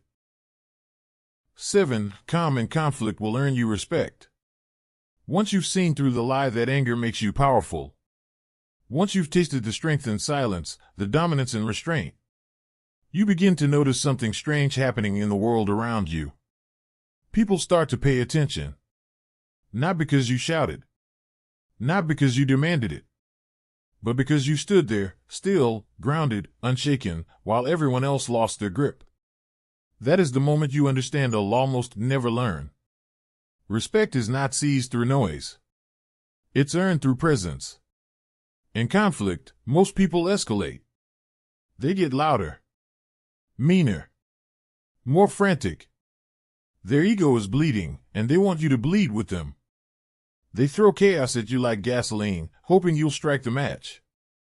And when you don't flinch, don't fold, don't feed the fire, they feel it. That unsettling calm. That weight. That edge. Because your stillness exposes their storm. It's a paradox, but it's true. The more composed you are under pressure, the more power you command. Because people don't follow the man who's the loudest in the room. They follow the man who doesn't need to shout to make an impact. Who stays centered when others lose their heads. Who listens more than he speaks. Who thinks twice, then speaks once, if at all. This kind of calm isn't weakness. It's earned. It's trained. It's the result of dozens of unseen battles you've fought inside yourself. And won. It's the product of choosing clarity over impulse, again and again. Until your presence becomes a kind of leadership. Not the kind you force. The kind people feel. Think of the leaders you respect most. The mentors. The generals. The fathers. The warriors. They weren't reactive. They weren't quick to anger. They didn't panic when things fell apart. They were composed, even when chaos surrounded them. And because of that, others found their center in their presence. That's the man you're becoming. A man who doesn't need to dominate to be respected. A man who lets his calm do the talking. So the next time tension rises, when someone tries to draw you into drama, into noise, into reactivity, ask yourself, what would the man I'm becoming do right now? Would he retaliate to feel powerful? Or would he remain centered and let the moment pass through him like wind over stone? Because stone doesn't move. And neither do you. Here's what few understand. The loudest one in the room is rarely the strongest. The most aggressive one is rarely the most respected. The one who loses control the fastest is always the one with the least of it. But the one who keeps his cool, who stands firm, speaks with precision, and never needs to prove himself, that man earns something more valuable than validation. He earns respect. And not the kind that comes from fear. The kind that comes from presence. From watching someone so sure of himself, he makes others question their own chaos. So let the world shout. Let others panic. You stay still. Stay thoughtful. Stay untouchable. Because calm under pressure isn't just a virtue. It's a message. And every man around you is listening. Next, we'll step into one of the hardest shifts in modern masculinity, the courage to stop explaining yourself to people who are not equipped to understand you, and how detachment from constant validation unlocks the door to true freedom. 8. Stop explaining yourself to everyone. And once you've seen how calmness draws respect more than chaos ever could, once you've stood your ground in conflict, not to win, but to remain unshaken, you begin to understand something deeper. You don't need to explain yourself. Not to everyone. Not anymore. You don't need to justify your silence. You don't need to argue your perspective. You don't need to narrate your every decision to people who are not even qualified to judge them. Because at some point, a man outgrows the need to be understood by everyone. Not because he's arrogant, but because he's finally aligned with something more powerful than approval, his own principles. Here's the hard truth. The more you grow, the more misunderstood you'll be.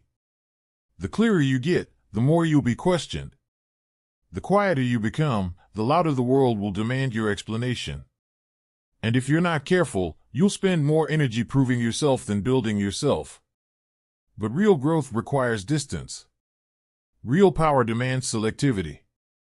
Not everyone deserves a front row seat to your process. Not everyone has earned the right to hear your reasoning. Some people ask why. Not to understand, but to challenge, to doubt, to reduce you to something small enough for them to feel safe again. And when you try to explain yourself to those people, you do something dangerous. You shrink. You water yourself down. You start editing your purpose so it fits inside someone else's comfort zone. And that's where greatness goes to die. So here's what a man must learn if he wants to walk his own path. Your choices don't need universal applause. They need personal alignment. You're not here to convince everyone. You're here to become someone. And not everyone can come with you. Not everyone should. Let them misunderstand. Let them assume. Let them talk. Because the longer you try to explain yourself to people who don't see your vision, the longer you delay the building of that vision. And that's the subtle trap. You start chasing clarity from people who live in confusion. You start asking direction from people who've never left where they were born, mentally, emotionally, spiritually. You start needing permission to be who you already are. Enough. You don't owe everyone your process. You don't owe everyone your plan. You don't owe anyone your why, unless they've shown they can carry it with the same weight you do. And if they haven't, let them go. Not with malice. Not with anger. But with calm. Because you no longer need to be seen to know you're walking the right path. You no longer need to be understood to understand yourself. This is the turning point. When you stop explaining yourself, you stop leaking energy. You stop arguing with ghosts. You stop asking for validation that can't carry the weight of your mission. And in that silence, you hear something louder than approval ever was. Clarity. You start to move with conviction. You start to build with focus. You start to lead with presence without having to explain your every move to the crowd. Because leadership doesn't need explanation. It needs execution. And not everyone is meant to understand the man you're becoming. They weren't there for the pain. They weren't there for the nights you questioned everything. They weren't there when you stood alone and chose integrity over acceptance. So no, they don't get to shape your direction now. Let your silence speak. Let your actions tell the story. Let your results do the explaining. And walk forward, not to be understood, but because you finally understand yourself. 9. Be selective with who you share your struggles with. And once you stop explaining yourself to people who were never meant to understand you, you start realizing something even deeper. Not everyone deserves access to your inner world. You've already paid the price of over-explaining. Now it's time to protect something even more valuable. Your struggles. Your doubts. Your pain. Because vulnerability, when placed in the wrong hands, doesn't create connection. It creates leverage. It becomes gossip. It becomes misunderstanding. It becomes ammunition. And the next thing you know, your most sacred truths are being passed around like cheap opinions by people who never earned the right to hear them in the first place. Here's the truth. Your pain is not public property. Your struggle is not for mass consumption. In a world obsessed with exposure, in a culture where relatable is more marketable than resilient, there's something rare and powerful about a man who doesn't bleed in front of everyone. Not because he's hiding, but because he's discerning. Real strength isn't in sharing everything. It's in knowing what to share, when to share it, and with whom. Because what you carry inside you, your story, your struggle, your shadows, that's sacred ground. Not everyone should walk on it. And not everyone will know how to walk gently when they do. Some people listen just enough to judge. Some smile just enough to manipulate. Some nod just enough to pretend they care. And if you're not intentional, you'll start mistaking their interest for safety. You'll open up and walk away emptier than before. Not because vulnerability is weakness, but because you gave it to someone who wasn't ready to receive it. This is why the strongest men are selective, not guarded. Selective. They don't wear a mask, but they do wear armor. And they don't take it off for just anyone. They know that where you share your struggle is just as important as why you share it. Because some people don't offer comfort. They offer control. And the more of yourself you give to the wrong person, the more power you lose. So here's the shift. Share your truth with people who can hold it with care. Speak your doubt only to those who have earned your trust.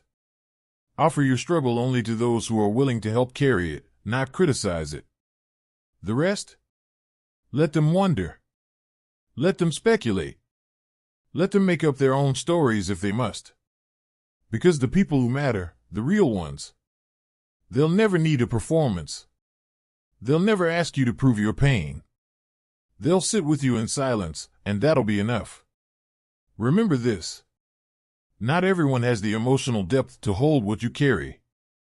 Not everyone has the stability to witness your instability. Not everyone has the heart to meet your vulnerability with strength. That's not a failure of yours. It's a filter. A gift in disguise. So be kind. Be open. But be wise. Don't confuse availability with loyalty. Don't mistake interest for integrity. Don't trade your truth for temporary validation.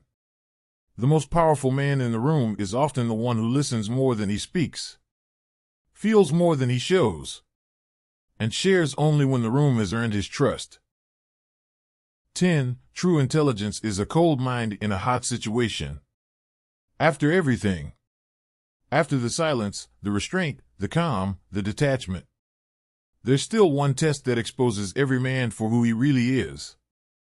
How do you think when the pressure's real? When stakes are high, eyes are on you, and there's no script to follow. Do you lead? Or do you lose yourself? Because all the discipline in the world, all the wisdom, all the training, means nothing if your mind collapses when things get hard. That's the final level. The place where most men fold, where few rise. Can you keep a cold mind when everything around you is on fire? See, it's easy to sound wise when things are calm. It's easy to talk about stoicism, about strength, about control. When no one's pressing your buttons. When your reputation isn't on the line. When life isn't punching you in the mouth. But that's not where greatness lives. Greatness shows up in heat. In the meeting that goes off the rails. In the relationship that suddenly implodes. In the moment the deal falls through. When the plan breaks. When betrayal hits. When pressure peaks. That's where your intelligence is tested. Not by what you know, but by what you do with what you know. When everything's moving too fast. Because intelligence isn't just knowing the answer. It's knowing how to stay still long enough to find it, while everyone else is panicking. That kind of mental control? It doesn't shout. It doesn't show off. It doesn't need to. Because it's the quiet force that changes the course of outcomes, without ever raising its voice. When others react, you strategize. When others rush, you breathe. When others collapse, you assess. Not because you're emotionless, but because you've trained yourself not to drown in temporary waves. This is what makes a man truly dangerous. He doesn't just survive chaos. He thinks clearly inside it. So how do you build that? You stop indulging in urgency that isn't real. You stop needing to respond before you're ready. You stop mistaking reaction for responsibility. And instead, you take the beat. You zoom out. You let emotion pass, and when the dust settles, you make the move that actually matters. Because real power isn't fast. Real power is precise. This is why the most intelligent men aren't always the loudest. They're not always the most charismatic. They don't always dominate the spotlight. But when it counts, when the heat is on, they don't blink. They don't rush. They don't break. They simply do what needs to be done. Because their mind has already been where most men fear to go. And that's where this entire journey has led you. From reacting to reflecting. From proving to embodying. From needing to be seen to simply being unshakable. A cold mind. In a hot world. Still. Sharp. Unmoved. So the next time life gets loud, you don't.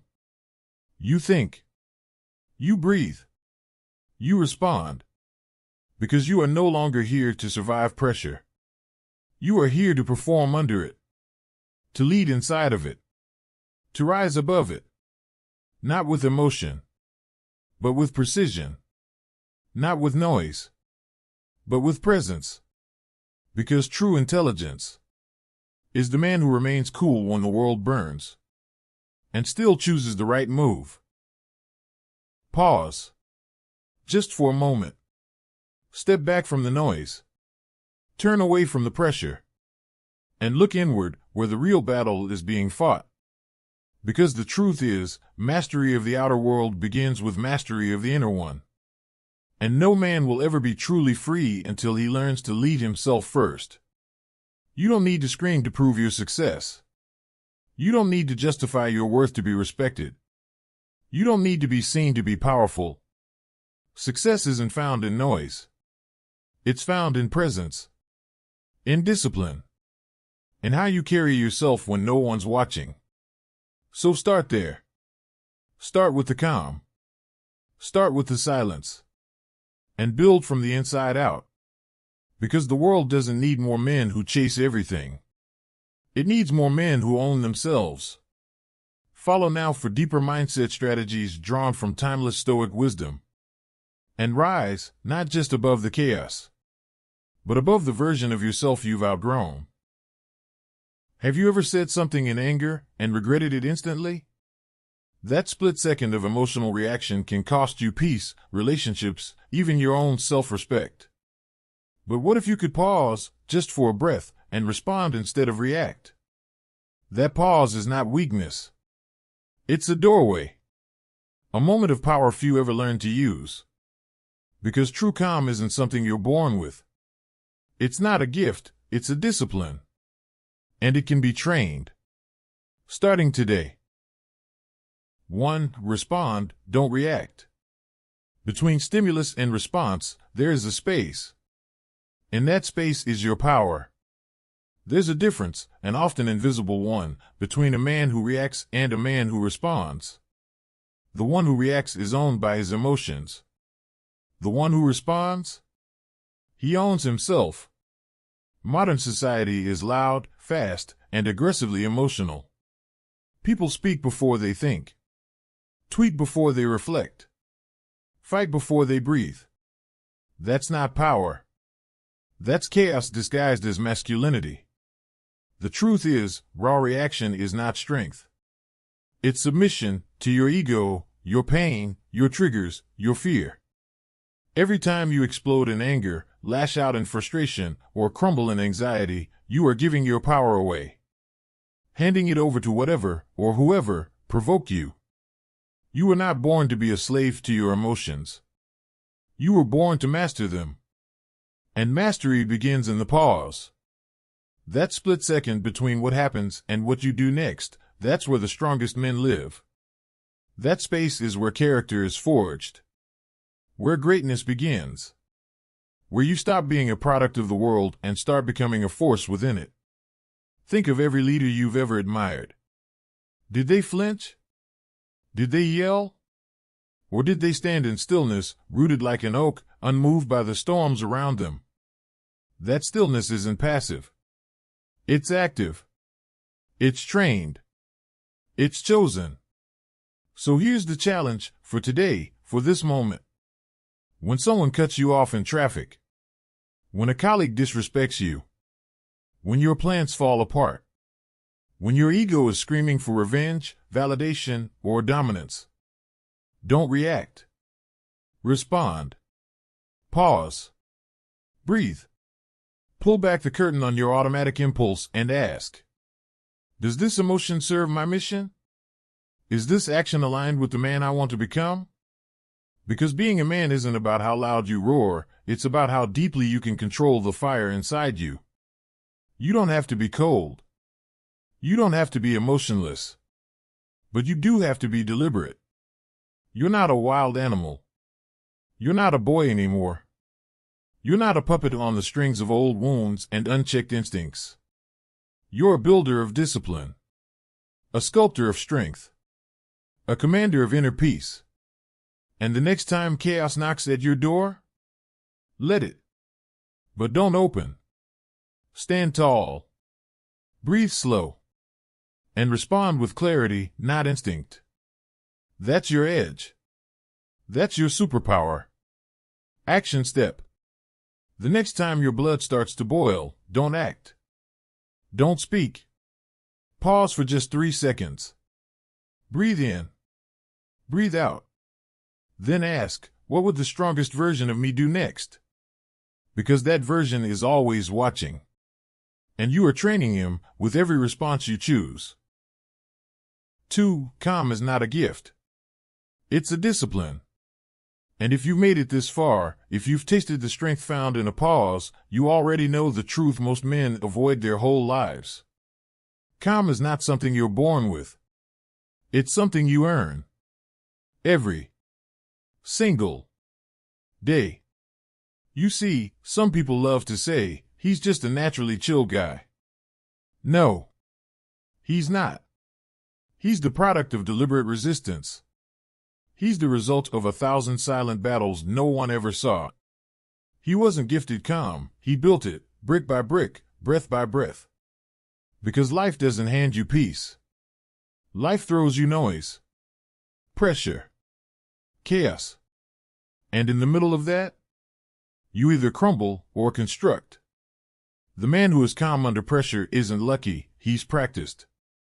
That calm you admire in others, that composure you crave, it doesn't show up out of nowhere. It is forged in moments when you want to scream but choose silence. In seconds where you want to punch a wall but instead close your eyes and breathe. In days where everything goes wrong and you still walk steady, because you've learned that outer noise means nothing if your inner world stands firm. You think being calm is easy? Try keeping your cool when someone disrespects you in front of your team. Try staying grounded when a deal falls apart, when your bank account is gasping for air, when people you trust disappoint you. That's when the real test comes. And that's when most men fail. But not you. Because now, you understand, calm isn't about pretending nothing affects you. It's not apathy. It's not softness. It's focus. It's preparation. It's awareness. And yes, it's war. Every single day, the battle for your mind begins the moment you wake up. Will you be pulled by distractions, reactions, and panic, or will you return, again and again, to the steady center you're building? And the world will try to break that center. People will test you. Situations will corner you. Your own thoughts will try to hijack you. That's why calm is a discipline, a skill, a training ground. And like any muscle, it strengthens with use. You don't become composed by reading books or quoting Stoic philosophers. You become composed by living deliberately in a world that wants you reactive. So the question is not, am I calm today? The real question is, what did I do today to train that calm? Did I meditate or scroll mindlessly? Did I slow down and reflect, or let the day drive me into chaos? Did I speak with intention, or just add to the noise? You don't get calm by accident. You get it by waking up each day with the mindset of a warrior monk, strong, focused, intentional, dangerous when needed, but ruled by clarity, not chaos. Because the man who masters calm doesn't become less powerful. He becomes untouchable. Calm is the highest form of readiness. It's the man who walks into a storm and doesn't flinch, who stares down a problem and doesn't blink, who doesn't need to prove anything because he's built something far greater than ego, control. So here's your action. Tonight, before you go to sleep, ask yourself, what am I doing to train my calm? Because in a world that glorifies speed, loudness, and noise, calm is the last rebellion, and it belongs to those who earn it.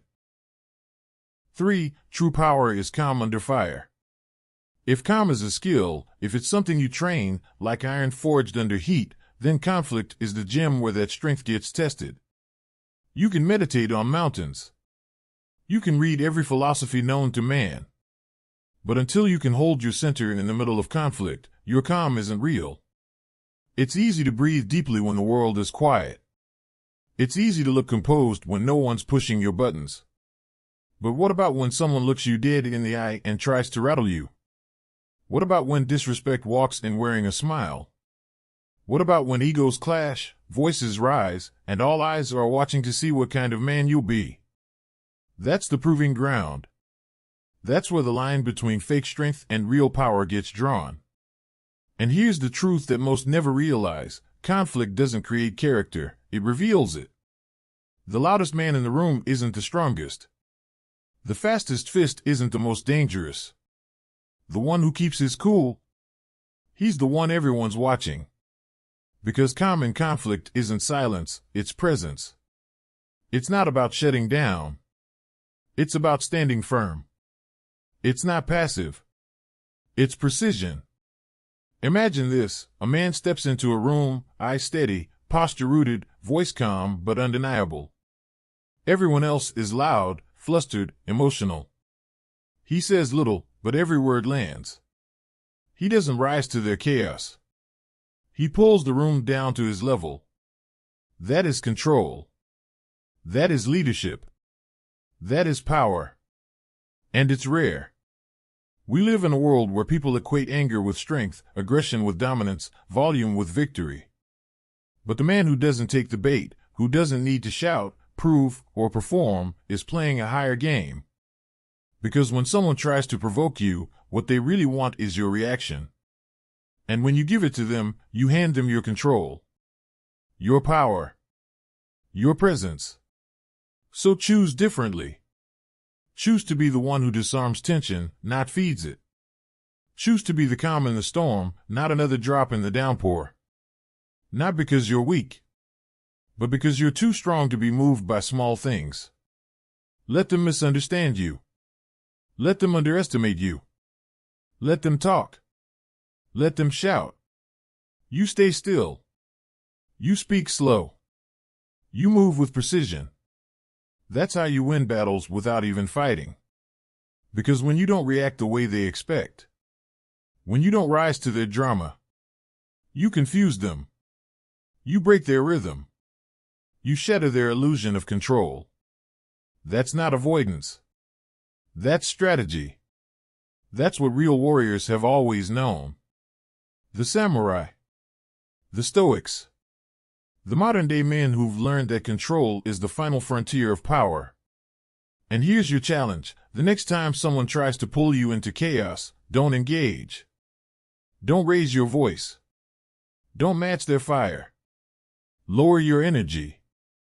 Lower the tension. Anchor the room.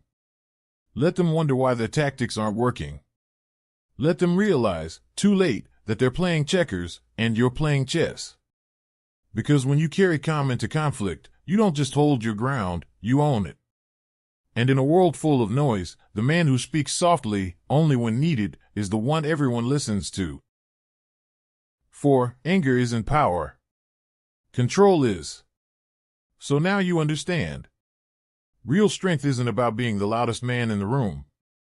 It isn't about who throws the first punch. It's about who doesn't need to. And once you see that, once you begin living it, something else becomes clear.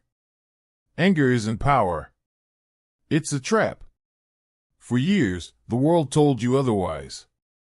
That if you wanted respect, you had to be intimidating. That if someone crossed you, you had to snap back harder.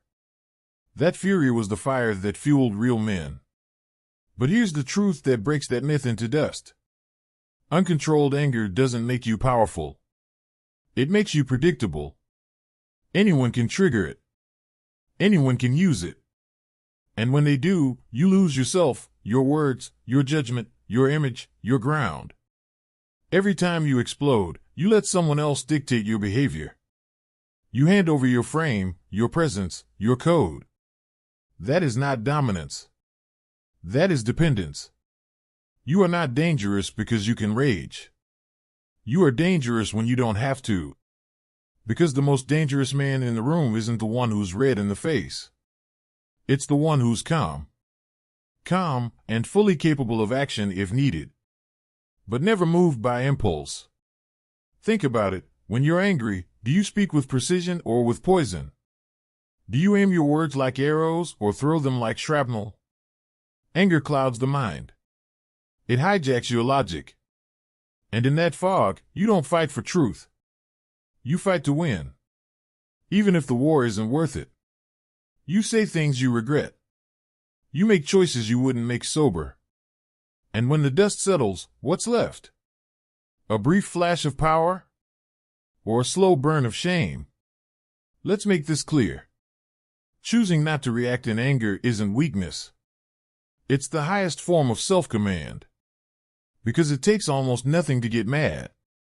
But it takes everything you've built, every ounce of strength, discipline, and clarity, to choose restraint.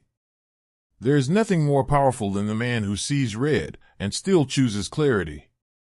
Who feels the burn of betrayal or insult and still chooses his higher self. That man? He's unshakable. He's not suppressing his power, he's channeling it. He doesn't need to show his teeth to prove he has them. He doesn't let the world provoke his fire. He keeps it contained until it's needed. And when it is, he uses it with precision, not chaos. So here's your challenge.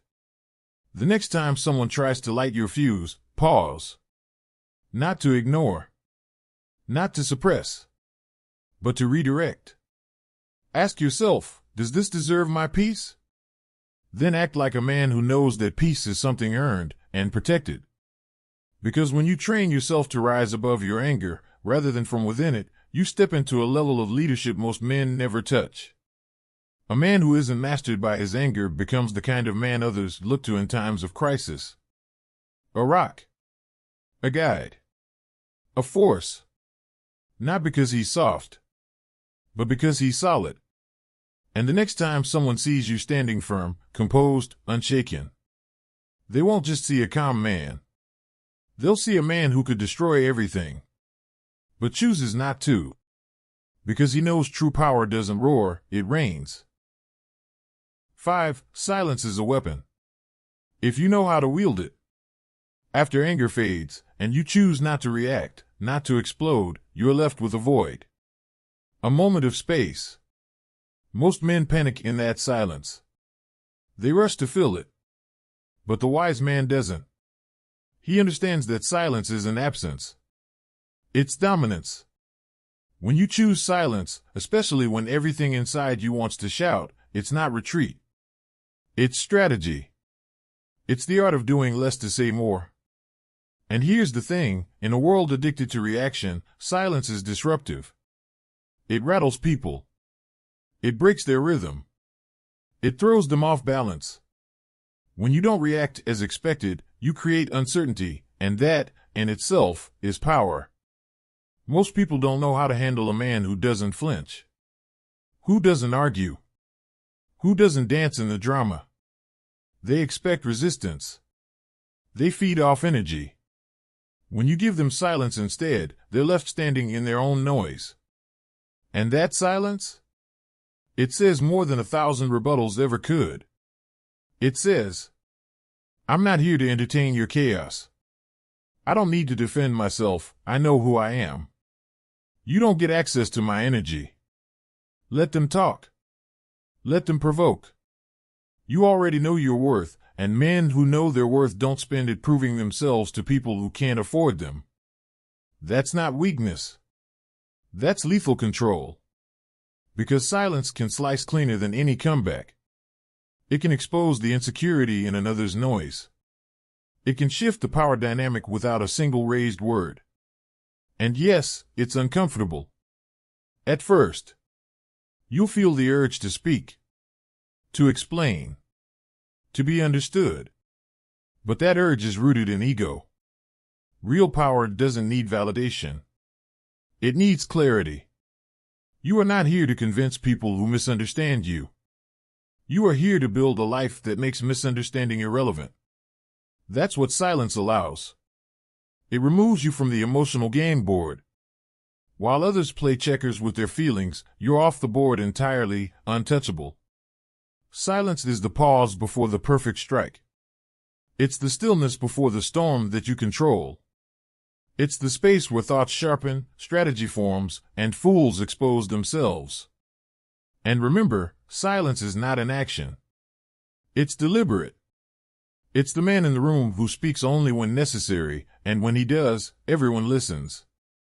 Because when words are rare, they carry weight. So what do you do the next time you feel pulled into a petty argument, a toxic debate, a war of egos? You do nothing. You stay still. You listen. And when you speak, if you speak, it's not to react, it's to end the conversation. Speak like a hammer, rarely, but with precision. Let your silence build anticipation. Let others feel the weight of what you choose not to say.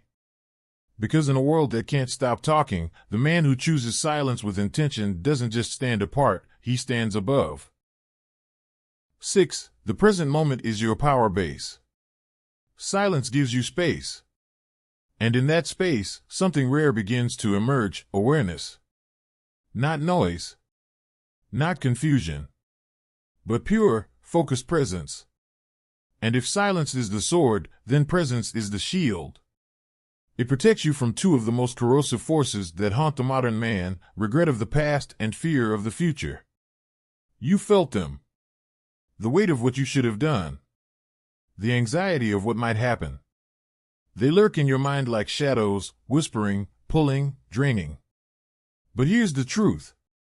Neither the past nor the future can hurt you unless you let them live in your head. What's gone is gone. It cannot be edited. What's ahead hasn't arrived. It cannot be controlled. And the man who lives in either is never truly here. You can't change the mistake. You can't predict the outcome. But you can choose what you do now. That choice is your weapon. Your freedom. Your identity. Presence isn't a soft, spiritual luxury. It's the ultimate form of personal power. It's where your breath lives. Your strength. Your awareness. It's where decisions are made. Where clarity is born. Where peace is found. Every second you're not here, really here, you're giving away your life in tiny pieces. And in the silence you've chosen to practice, you begin to hear it. The sound of the moment. The pulse of now. The only place your power truly exists. Not in the memory of who you were. not in the fantasy of who you'll become, but in the man you are in this second, what you say, what you think, what you choose. The strongest men in history were not just warriors. They were deeply present. They were men who could see clearly while others panicked. Men who could hear truth through the noise. Men who could hold still, see the full picture, and act with unwavering intent. They weren't distracted. They weren't split. They were here. Because presence is precision. And without it, you're shooting blind, speaking unconsciously, living on autopilot. So what does this mean for you? It means every moment, no matter how ordinary, is an opportunity to practice mastery. Standing in line. Driving. Talking to your partner. Listening to your breath. All of it is a dojo. A training ground. Not for your body. For your mind. The next time fear creeps in, slow down. Feel your feet. Feel your breath. Name 5 things around you. Because your life is not happening in your head. It's happening here. And it's passing whether you notice it or not. And here's the paradox. When you are fully present, you stop chasing peace. Because you realize it was never in the next success, the next goal, or the next version of you. It was always right here, waiting for you to return. So return. And every time your thoughts drift to a past you can't change or a future you can't control, bring them back. Breathe. Stand tall. Focus your eyes. Engage. This is where the man you want to be is built. In the moment most people miss. 7. Your mood is your domain. Guard it relentlessly. Once you understand that your real power lives in the present, there's a deeper truth waiting for you right beneath the surface. No one should have the power to decide your state of mind. And yet, how many times have you given that power away? How often have you let a stranger ruin your morning with a single comment? How often have you allowed someone's bitterness, sarcasm, or bad day to hijack your peace? How often have you walked into a room full of tension and absorbed it like it was yours? That ends now. Because your emotional state, the terrain of your mind, the climate of your heart, is yours and yours alone. It is sovereign ground. And the moment you allow someone else to govern it, you abandon your throne. Make no mistake, emotions will come. You're not a robot. You will feel. But feeling and obeying are 2 different things.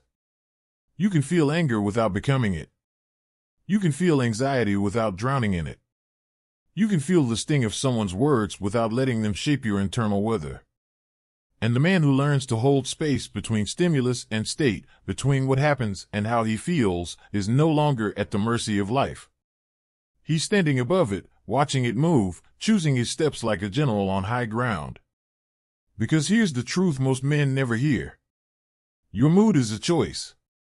Maybe not the first wave that hits you. But the second?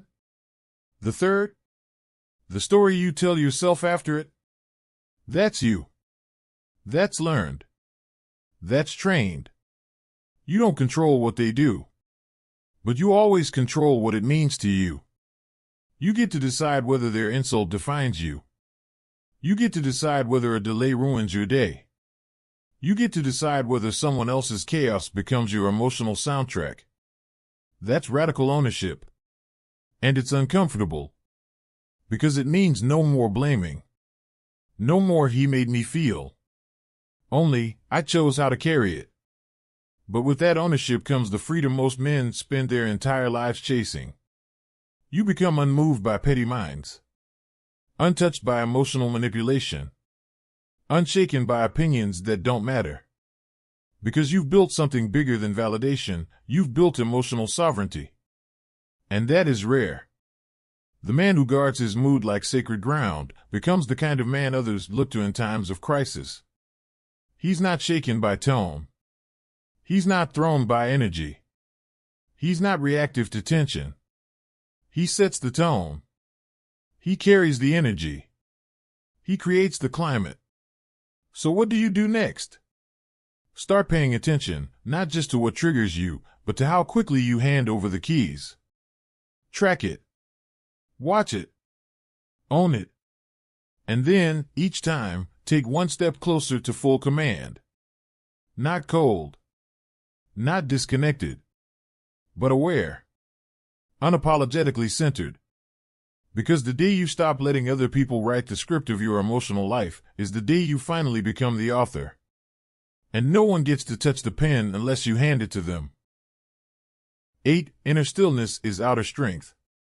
Once you've taken back the keys to your emotional state, once you stop letting other people dictate how you feel, something profound begins to happen.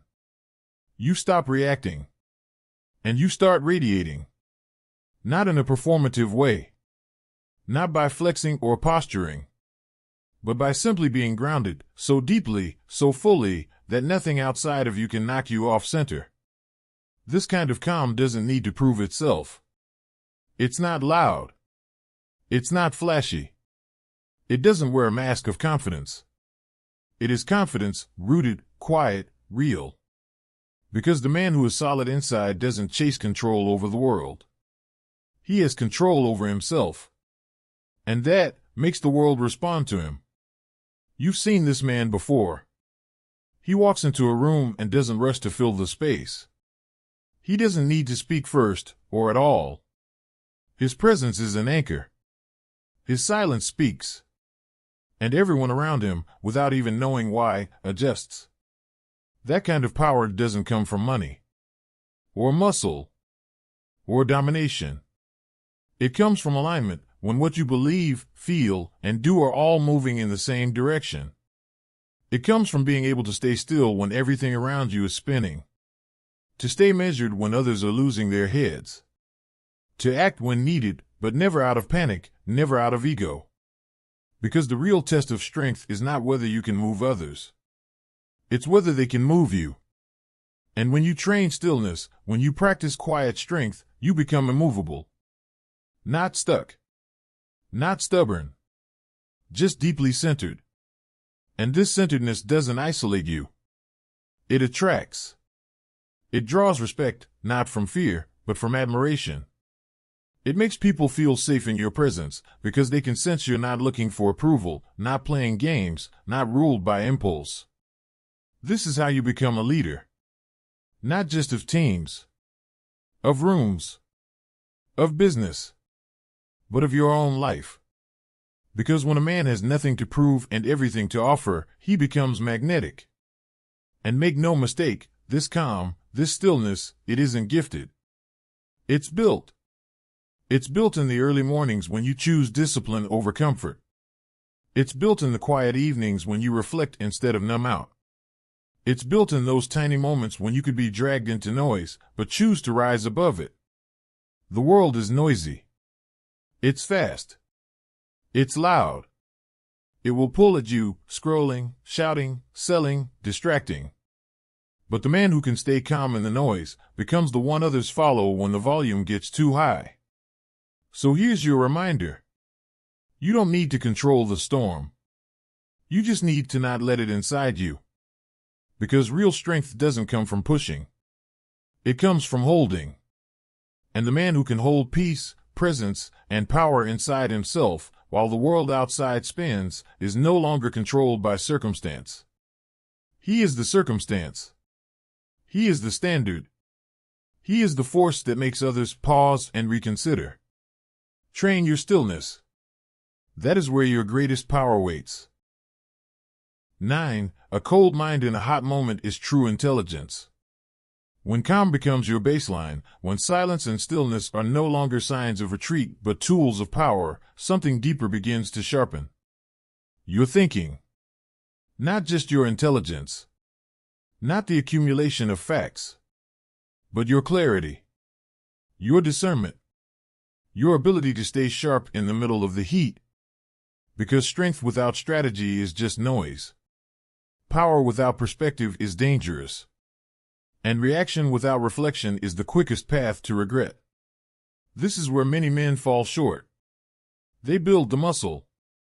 They talk about control. But the moment tension rises, their thinking collapses. Why? because they've trained their bodies but not their minds. They've prepared for battle but not for decision-making under fire. But you're different. You're building something most men never touch, a calm mind in a chaotic moment. It's easy to sound wise in a quiet room. But what about when the pressure spikes? What about when you're blindsided in a meeting? When a relationship fractures unexpectedly? When a plan fails and all eyes turn to you?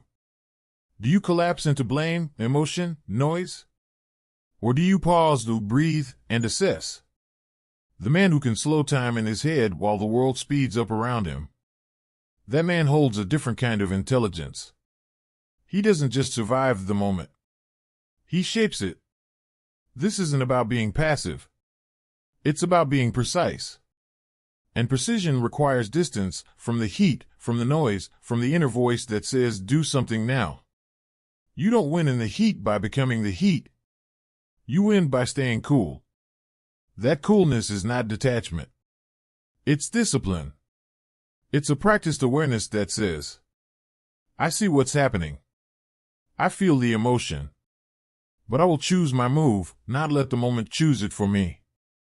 That's real intelligence. It's not emotional suppression. It's emotional transmutation. You take the adrenaline, the frustration, the panic, and you channel it into observation, strategy, execution. You become the man who speaks last, but says what actually matters. The one who doesn't act immediately, but acts effectively. And when everyone else is scattered, you're focused. While others get loud, you get clear. While others push, you pivot. Because the strongest mind in the room isn't the one that knows the most. It's the one that thinks cleanest under pressure. And this, like everything else, is a skill. One you train in the small fires, disagreements, obstacles, setbacks. So that when the inferno comes, you're already composed. So here's your next step. Practice staying sharp when your emotions rise. Notice the tension, but don't act on it yet. Buy yourself space. Even a breath. A glance. A single moment to regroup. That moment may not seem like much. But it's the difference between reaction and wisdom. Between damage and direction. Between being pulled by the fire and using it to forge something stronger. Because when the heat is on and the pressure peaks, the coldest mind becomes the sharpest blade. And the man who carries that blade, he doesn't just win the moment. He rewrites it. 10. You are not your circumstances. When your mind is calm in the fire, when your decisions are guided by clarity, not chaos, one final truth becomes undeniable.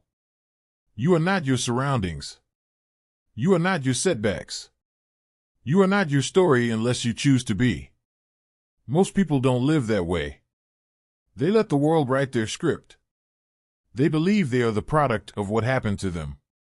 They think their worth is tied to their title, their income, their status, their pain. But here's the liberating, sometimes terrifying truth. You are only defined by what you accept as your identity. Not by your childhood. Not by your bank account. Not by the mistake you made 5 years ago. Not by the person who left, the opportunity you lost, or the fears that tried to stop you. All of that? It's context. But you are the author.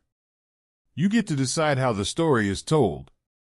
And more importantly, how it continues. Because men who live under the weight of their circumstances stay small. They shrink to fit the narrative. They blame. They freeze. They resent. They say things like, it's just how life is, or I didn't have a choice. But those are not the words of a man walking the stoic path. Those are not the words of a builder. A warrior. A sovereign mind. No, the man who owns himself takes responsibility for meaning. He sees the broken ground and plants a seed anyway. He sees the storm and steadies his breath. He sees the unfairness and decides to rise. Because he knows.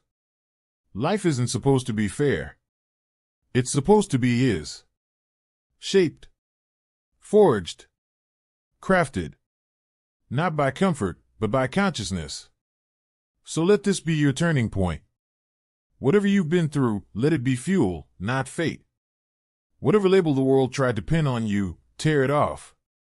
Whatever story your past keeps whispering, rewrite it. You are not what happened. You are what you do with what happened. You're not here to inherit a life. You're here to construct one, with hands steady, with values intact, with the kind of mind that doesn't flinch when life tests it. You're not the environment. You're the force that bends it.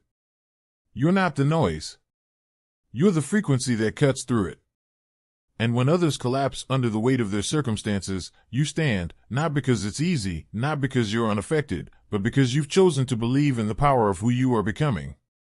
So ask yourself today, am I carrying a story that no longer serves me? Am I confusing context with identity? Am I letting something external decide what's possible? Then remind yourself, firmly, clearly, daily. I am not my circumstances. I am the one who moves through them. That is Stoicism. That is power. That is the mark of a man who has taken back authorship of his life. Calm isn't weakness. It's unshakable power. It's not passive. It's practiced. Not soft. But surgical. Not given. Earned. Every day you choose to respond instead of react. Every time you anchor yourself in the storm, you're training something most men will never even touch. Mastery of self. The world wants you reactive, loud, scattered. But you were not built for chaos. You were built for command. You were built to carry clarity in noise, stillness in pressure, honor in conflict. So today, don't let emotion lead. Let wisdom guide. Let calm carry you. Let the man you're becoming choose the path ahead. Because in a world full of storms, the calm man isn't surviving. He's leading.